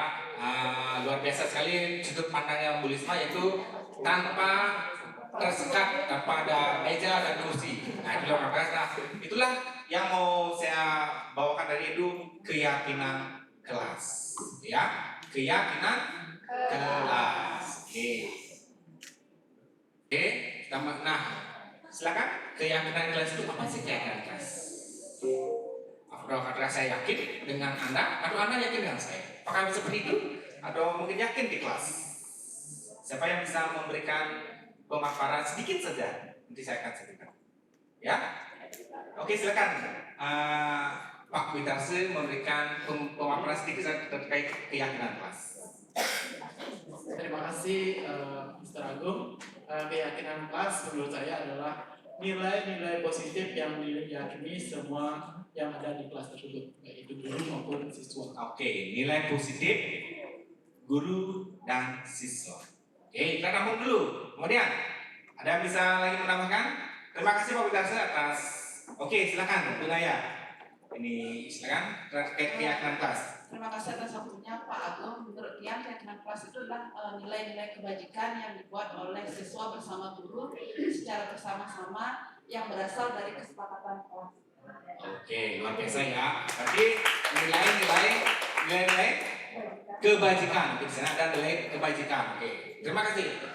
Ya, keyakinan kelas seperti yang sudah disampaikan Pak Witarse dan Bu Naya merupakan pernyataan bersifat universal yang dibuat dalam bentuk kalimat positif yang disepakati bersama oleh guru dan murid menjadi pedoman dalam bersikap dan berperilaku di kelas. Jadi keyakinan ini bersifat universal.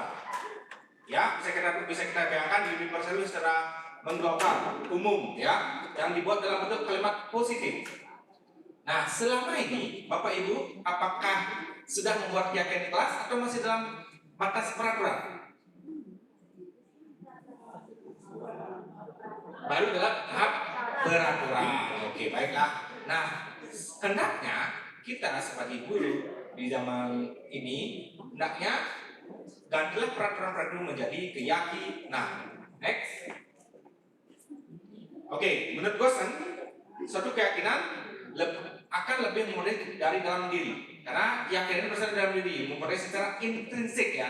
Ya, dari dalam diri, jadi seorang akan lebih tergerak karena itu berasal dari dalam. Nah, sehingga kalau sudah dari dalam kita pasti akan tergerak.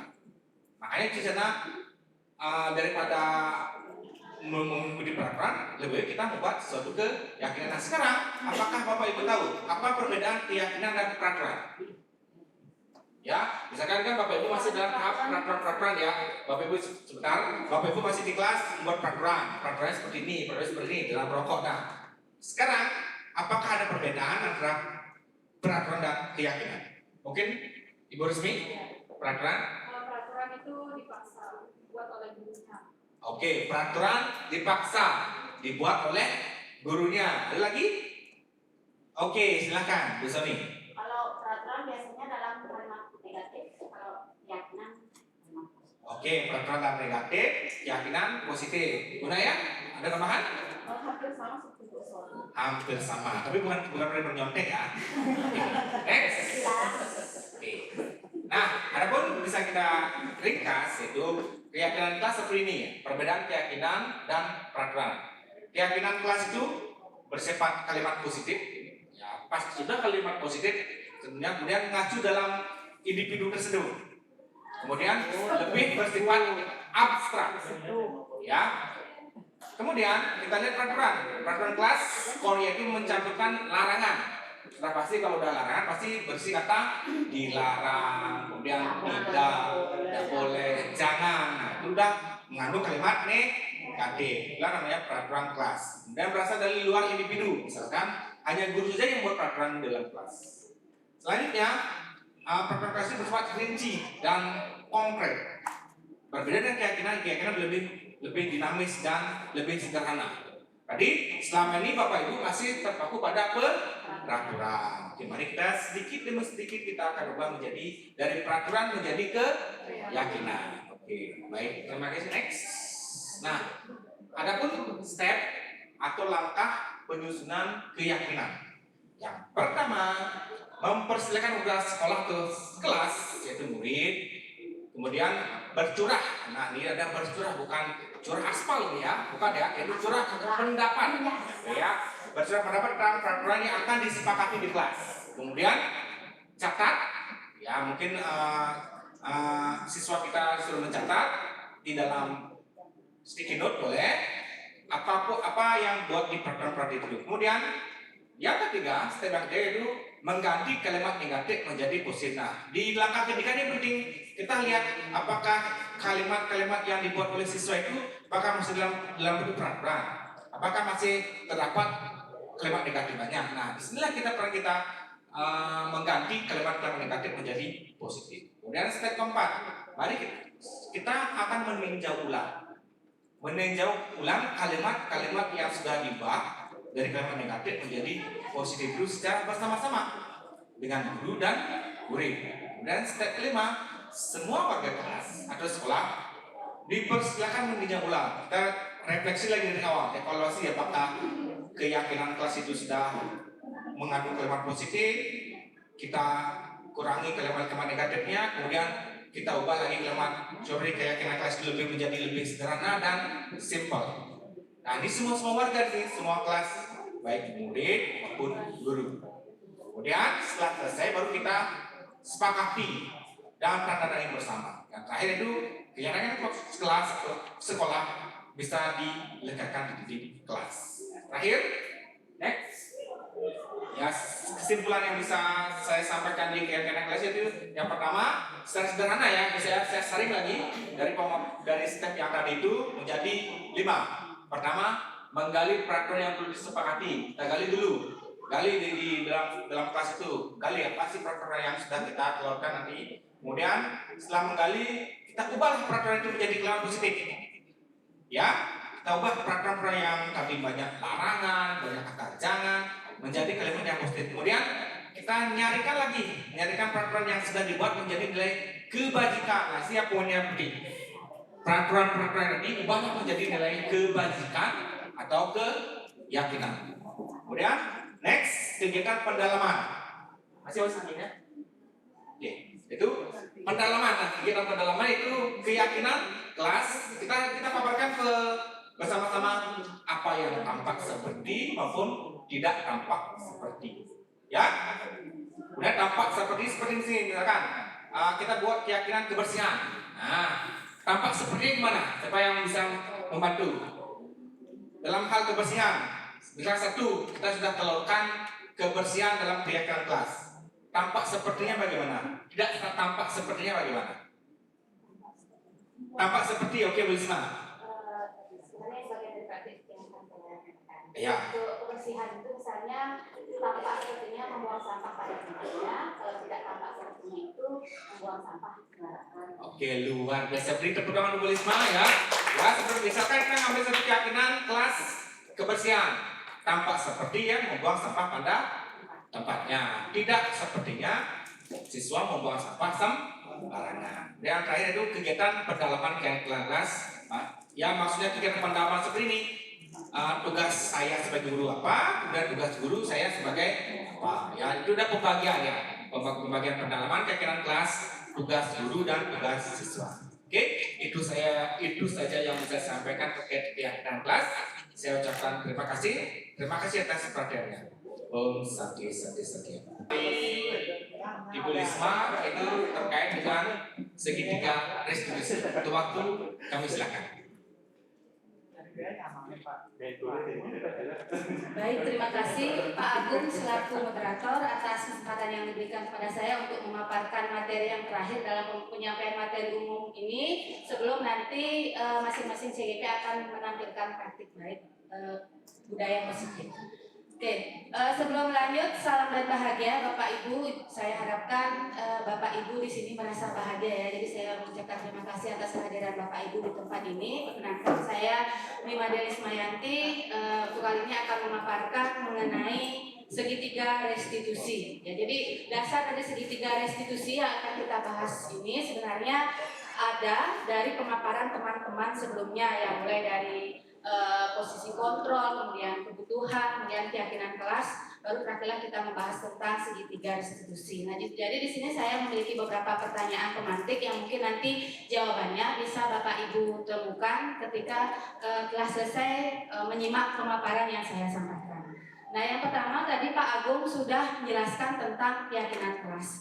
Seperti yang kita ketahui, ketika kita sudah membuat peraturan atau keyakinan kelas, itu tidak akan serta-merta berjalan dengan mulus atau lancar. Pasti saja akan ada anak yang melakukan pelanggaran terhadap peraturan ataupun keyakinan kelas yang dibuat. Nah, kalau biasanya dalam kehidupan sehari-hari, kalau ada anak yang sebelumnya sebelum kita mengetahui materi tentang guru penggerak ini, kalau ada anak yang melanggar peraturan diapakan, Bapak Ibu? Ya, dihukum ya. Nah, kemudian kalau sekarang jika melanggar keyakinan kelas, ya, oke, itu jawabannya ya. Jadi dilakukan restitusi ya. Oke, slide berikutnya. Nah, kemudian mungkin ada di antara Bapak Ibu yang sebelumnya sudah mengetahui apa yang dimaksud dengan segitiga restitusi. Lalu untuk pertanyaan pemantik berikutnya. Silakan, Pak. Ya, jadi kenapa di sini kita menerapkan restitusi bukan hukuman? Nah, jadi ada nanti mengapa kok sekarang di garis bawahi supaya restitusi yang diterapkan bukan hukuman.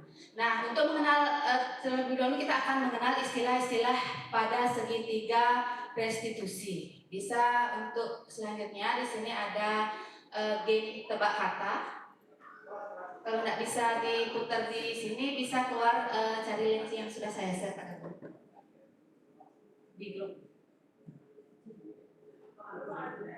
Ya, saya tidak akan bagikan, tapi kita bersama-sama menebak kata-kata apa yang terselip di grup sini. Di grup sekilas sudah di-share juga ya. Oke, jadi sekarang karena di sini masih ada trouble, silahkan Bapak Ibu bisa mencari kata-kata apa yang ada pada word-word yang sudah di-share linknya di. Oke, silahkan Bu Sri. Keyakinan. Oke. Menstabilkan keyakinan. Ada validasi kata Bu Sri. Segitiga. Oke. Identitas. Oke. Restitusi. Oke, ada restitusi. Ini apa lagi? Segitiga. Validasi. Kesalahan. Menanyakan. Oke. Benar, ada itu? Keyakinan. Oke, menanyakan. Ada keyakinan, ada menstabilkan. Restitusi. Oke, benar ya. Jadi itu adalah beberapa kata yang akan kita bahas dalam segitiga restitusi ini. Bisa lanjut aja Pak Dalgo ke slide yang tadi. Lalu bisa dibuka sebenarnya. Nah, jadi di sini adalah gambar dari segitiga restitusi. Nah, mungkin Bapak Ibu yang lain juga sudah mengetahui apa itu segitiga restitusi. Jadi ini adalah pengganti, bukan pengganti sih sebenarnya, sesuatu yang lebih halus dari memberikan hukuman. Nah, jadi kalau misalnya dalam menghukum, apa yang akan terjadi kalau anak dihukum? Seperti tadi sudah ada di posisi kontrol ya Bapak Ibu. Kalau kira-kira kalau anak dihukum itu bagaimana? Apa yang akan mereka rasakan? Mungkin bisa Bu Sri.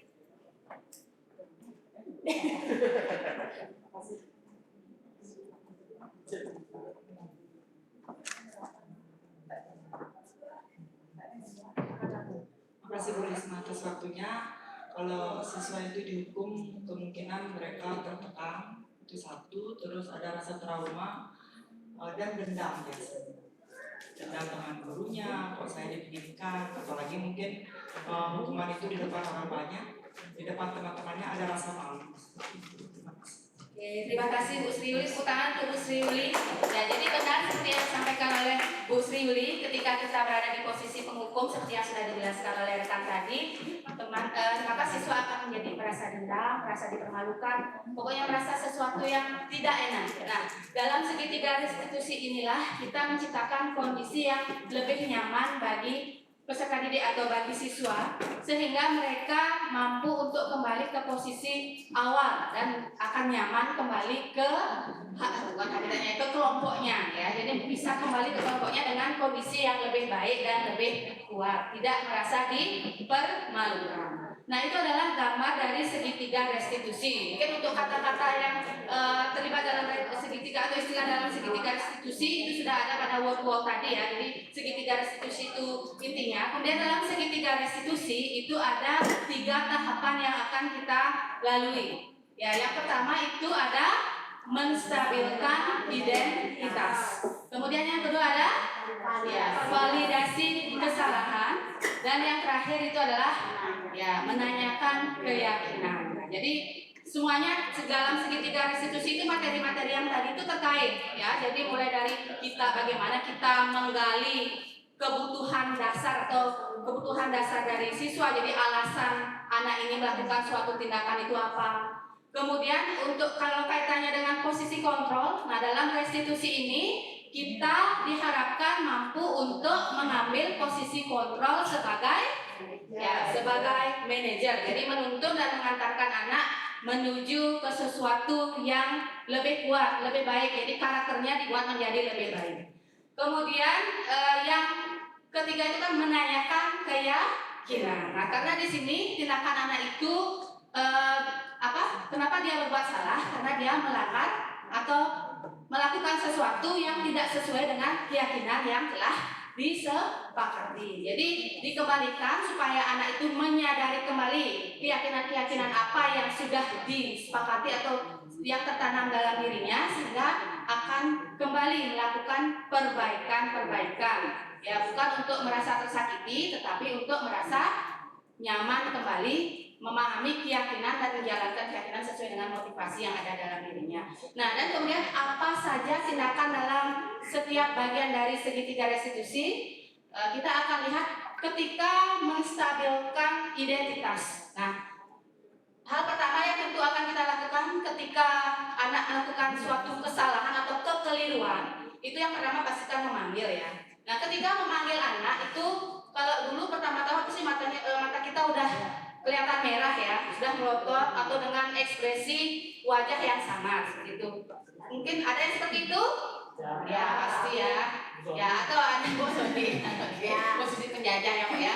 Nah, kemudian, jadi ketika kita menstabilkan identitas ini, sebagai guru ketika memanggil itu kita menyambut dengan penuh kehangatan. Ya, dengan penuh kasih sayang, sehingga anak itu tidak merasa takut menceritakan hal-hal yang telah dia perbuat. Ya, jadi merubah orang yang gagal karena telah berbuat kesalahan menjadi orang yang sukses, tidak membuatnya menjadi lebih gagal atau lebih terpuruk, sudah salah tertimpa tangga pula. Ya, jadi kita membuatnya dari gagal menjadi sukses atau berhasil. Jadi mengambil pelajaran dari apa yang sudah dialami. Kemudian, kenapa kita perlu menstabilkan identitas ini? Nah, ketika emosi seseorang itu menggebu-gebu, maka pemikirannya itu pasti tertutup. Ya, dia tidak akan mau menerima masukan dari siapapun. Seperti yang kita ketahui tadi pada posisi kontrol gitu ya. Jadi kita tidak bisa menjujuki anak sesuatu atau menginginkan mereka untuk menjadi apa yang kita inginkan, apalagi dalam posisi yang sedang panas, sedang emosi. Jadi kita buat suasana yang hangat, nyaman, damai, tenang, dan penuh dengan kasih sayang. Ya, jadi stabilkan dulu identitas anak supaya anak menyadari sendiri kesalahan yang diperbuat. Jangan sampai kamu salah ya, seperti itu. Jadi bagaimana kita membuat agar anak itu, oh iya saya salah ternyata seperti ini. Ya. Nah, kemudian yang kedua yaitu validasi kesalahan. Ya, next slide Pak Dalgo. Jadi tunggu dulu ya. Jadi bagaimana cara kita untuk menstabilkan identitas? Jadi ada beberapa kata-kata atau kalimat yang bisa kita gunakan untuk menstabilkan identitas seorang anak. Misalnya, berbuat salah itu tidak apa-apa. Ibu juga pernah kok melakukan kesalahan yang sama, karena manusia itu tidak ada yang sempurna.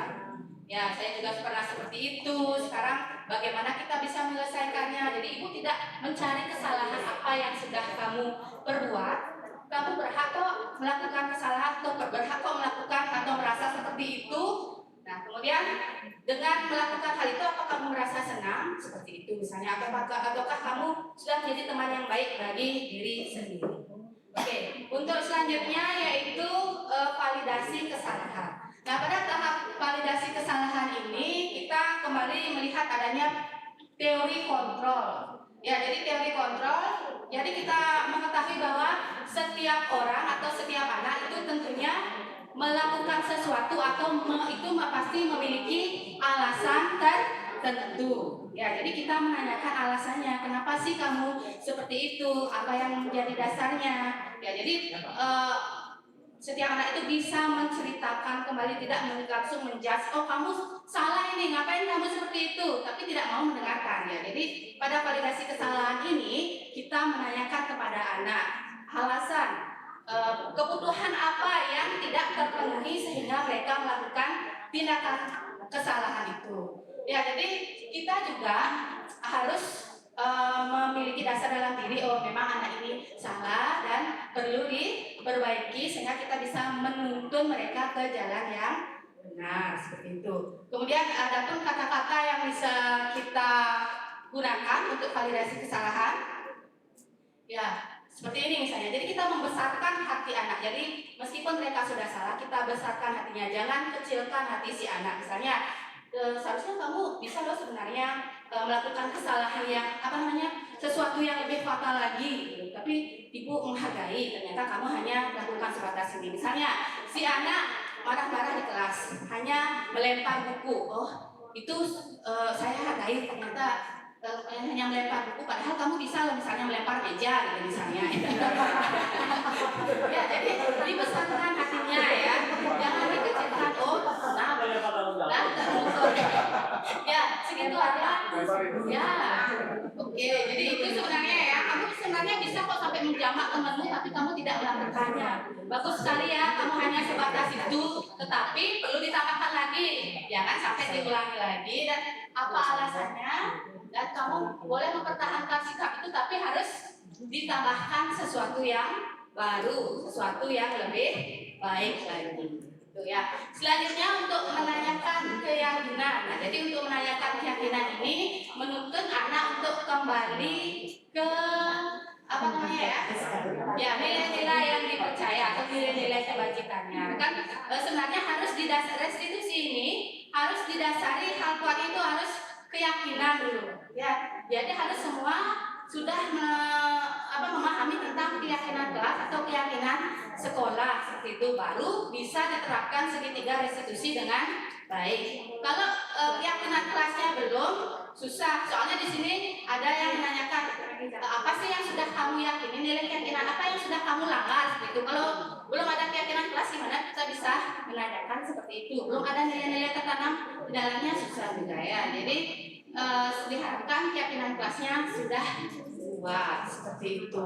Ya, bisa dilanjutkan pada zona ini. Apa yang kita percaya atau kita yakini, nilai-nilai apa, dan apa bayang kita tentang kelas yang ideal, dan kamu menjadi orang seperti apa, dan apa yang akan kalian lakukan untuk memperbaiki kesalahan ini. Ya, jadi merestitusi. Ya, misalnya ada murid yang mengejek gurunya di kelas misalnya.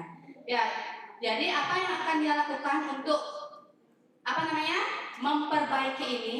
Ya, tidak dengan hukuman, tetapi melakukan restitusi misalnya, atau ada yang membuli temannya, misalnya restitusinya itu dengan membuat selebaran atau misalnya brosur tentang menghindari bullying, seperti itu misalnya, atau dia menjadi duta bullying itu di sekolah. Ya, jadi melakukan tindakan yang bisa memperbaiki kesalahan, bahkan dia menjadi sesuatu atau contoh atau teladan sehingga tidak akan mengulangi lagi kesalahan yang diperbuat. Oke, jadi seperti itu yang bisa saya sampaikan tentang segitiga restitusi. Terima kasih.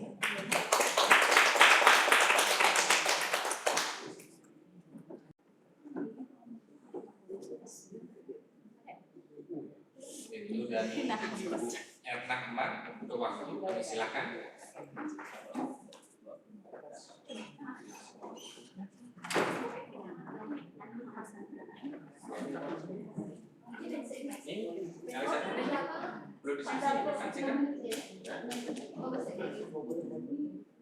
Baik, terima kasih atas waktu yang diberikan kepada saya kembali di sini.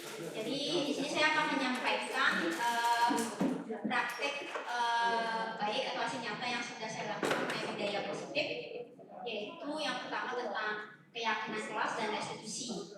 Ya. Lanjut.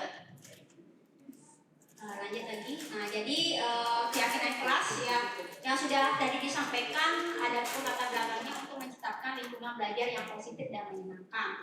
Kemudian yang tujuannya itu menciptakan lingkungan belajar yang positif itu tentunya ada sebuah keyakinan kelas. Ya. Lanjut. Nah, di sini pembentukan keyakinan kelas itu sudah disampaikan tadi ya sama rekan-rekan saya bagaimana membuat keyakinan kelas yang sesuai.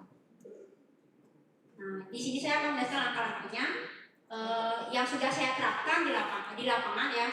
Saya kebetulan menerapkannya di belakang hotel mini ya, tidak ada ruangan, tapi dimanapun tempatnya itu tempat ruang belajar juga. Nah, pertama saya mengajak siswa untuk menggali peraturan-peraturan yang perlu disepakati di kelas atau sekolah. Selanjutnya siswa itu menulis peraturan-peraturan kelas yang sudah disepakati di sekolah pada kertas post-it. Selanjutnya mengubah peraturan-peraturan tersebut ke dalam kalimat positif. Ya. Kemudian saya melakukan menyaringkan peraturan-peraturan yang sudah dibuat menjadi sebuah nilai-nilai kebajikan. Kemudian kegiatan pendalaman keyakinan dan pendalaman keyakinan seperti tampak dan tidak seperti tampak seperti itu. Lanjut. Nah, di sini ada 10 peraturan yang sudah disepakati. Ya, tidak membuang sampah, tidak boleh terlambat, tidak menggunakan tipu, tidak boleh bercanda, tidak boleh makanan minum, tidak boleh mengejek, tidak melaksanakan piket, tidak meninggalkan kelas atau tidak ribut di kelas, jangan meninggalkan kelas, dan diubah menjadi kalimat positif. Ya, seperti yang sudah disampaikan di slide, ada 10. Selanjutnya, lanjut. Nah, jadi 10 kalimat positif yang sudah dibuat diklasifikasikan lagi mana yang menjadi nilai-nilai kebajikan yang harus dilakukan. Misal, saya dapat disiplin, ya. Disiplin itu terdiri dari datang tepat waktu, kemudian minum saat istirahat kan tepat waktu. Jadi ada nilai disiplinnya. Kemudian ada menghargai orang lain, ya, menghargai orang lain artinya menghargai orang yang berbicara atau bersikap sopan. Kemudian ada sopan juga ya. Kemudian ada menjaga kebersihan, di mana kalimat selanjutnya yaitu membuang sampah pada tempatnya, yaitu masuk ke nilai keyakinan menjaga kebersihan. Yang terakhir tanggung jawab. Ya, meminta izin saat meninggalkan kelas itu salah satu tanggung jawab ya. Bisa saja dia tidak kembali ke kelas. Itu saja keyakinan kelasnya. Nah, di sini ada tugasannya tentang pendalaman keyakinan kelas, yaitu saya ambil yang disiplinnya saja, di mana tertampak, di mana datang tepat waktu, tidak tertampak adalah terlambat. Berpakaian sesuai pakaian sekolah, yaitu tidak rapi pakaian, makan dan minum juga saat istirahat, yaitu makan minum di kelas, menjaga ketertiban kelas atau ribut di kelas. Yang kelima, minta izin saat meninggalkan kelas atau keluar kelas tanpa izin. Itu keyakinan kelasnya dan dokumentasinya ya, menjadi 5 nilai kebajikan atau nilai keyakinan kelas yang sudah disepakati. Selanjutnya saya melakukan praktek baik tentang segitiga restitusi. Nah, untuk penjelasannya sudah dijelaskan tadi apa saja ada langkah-langkahnya. Nah, di sini saya ada 2 kasus, tapi saya tampilkan 1 kasus. Yang pertama atas nama Indra. Dia sering tidak menggunakan atribut sekolah. Kemudian salah satu grup piket itu melihat Indra tidak menggunakan atribut sekolah, dan saya sebagai wasidi memanggil Indra untuk menanyakan keyakinan yang tidak diikuti. Nah, nilai keyakinannya yaitu disiplin. Nah, tahapan yang pertama di mana ada tahapan menstabilkan identitas. Ya, jadi Ibu mendapat informasi bahwa tadi ada guru piket yang menyampaikan bahwa Dinda tidak menggunakan atribut sekolah. Nah, itu validasi identitasnya, maksudnya stabilkan identitas. Yang kedua ada validasi tindakan, di mana yang saya lakukan itu melakukan seperti itu pasti ada alasannya. Seperti itu. Kemudian tahapan terakhir adalah menanyakan keyakinan. Nah, sekarang coba kita lihat keyakinan mana yang tidak sesuai dengan apa yang kamu lakukan di kelas ataupun di sekolah. Nah, seperti itu. Nah, ini videonya mungkin ditampilkan sedikit saja. Jadi di sini saya menanyakan kabarnya dulu, bagaimana kondisinya, kemudian melakukan menstabilkan identitas. Ya, nanti videonya akan saya sampaikan juga di YouTube dan di-share ke teman-teman bagaimana penerapannya tentang 2 kasus yang saya tangani. Baik, itu untuk videonya. Nah, selanjutnya ada budaya positif yang saya lakukan juga, melakukan pembayangan. Ini sudah biasa. Lanjut, silent, kemudian apel pagi, inspirasi pagi, kemudian budaya kerja sinyal, Jumat sehat, dan terima kasih seperti itu. Jadi itu saja praktek yang saya lakukan, ya. Selain dari praktek keyakinan kelas dan budaya segitiga institusi, ya. Jadi pendukungnya ada, nilai-nilainya ada di kegiatan yang lainnya.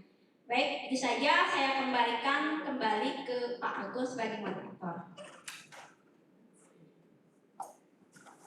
Baik, terima kasih atas penyampaian dari Bu Erna.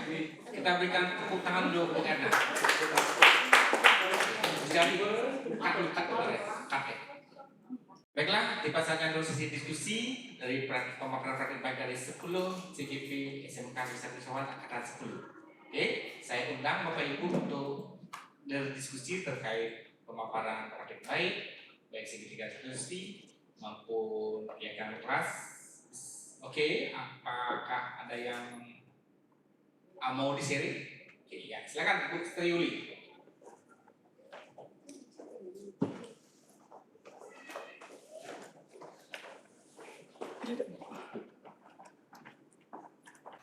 Kalau saya lihat dari 10 CGP yang sudah memberikan diseminasi budaya positif sangat luar biasa. Bagaimana kita tahu bagaimana penerapan segitiga restitusi maupun keyakinan kelas. Mungkin saya hanya ingin memberikan masukan saja. Kalau untuk presentasinya sih sudah luar biasa. Masukannya seperti ini loh. Bagaimana kalau dalam penampilan PowerPoint-nya itu kalau saya lihat semuanya sudah bagus. Hanya saja tampilannya supaya tidak menyakitkan mata seperti itu. Ada mungkin tadi beberapa CGP yang mungkin mata saya yang agak tidak bisa menerima seperti itu, sehingga membuat tidak bisa membaca.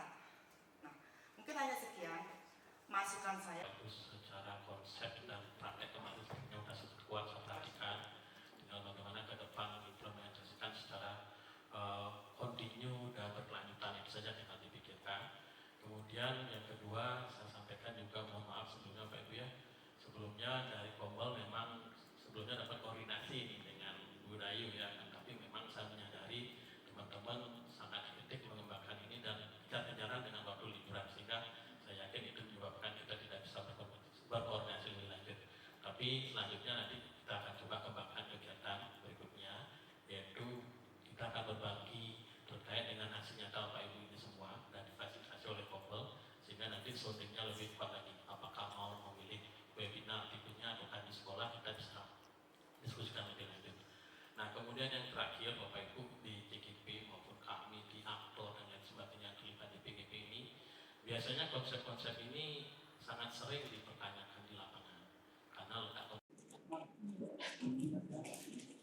Baiklah Bapak Ibu, dengan berakhirnya presentasi dari masing-masing CGP tadi menandai berakhirnya kegiatan diseminasi budaya positif CGP Angkatan 10 Kabupaten Buleleng SMK Negeri 1 Sawan.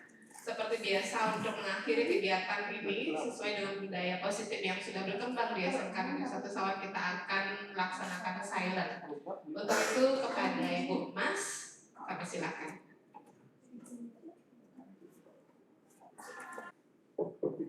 Baik, Ibu Bapak, posisikan duduk dengan benar, punggung tegak, pastikan telapak kaki menyentuh lantai. Tangan diletakkan di atas paha, pandangan ke depan, dan perlahan mulai pejamkan. Mohon izin pada penguasa air, penguasa tempat ini, sesudah saling membimbing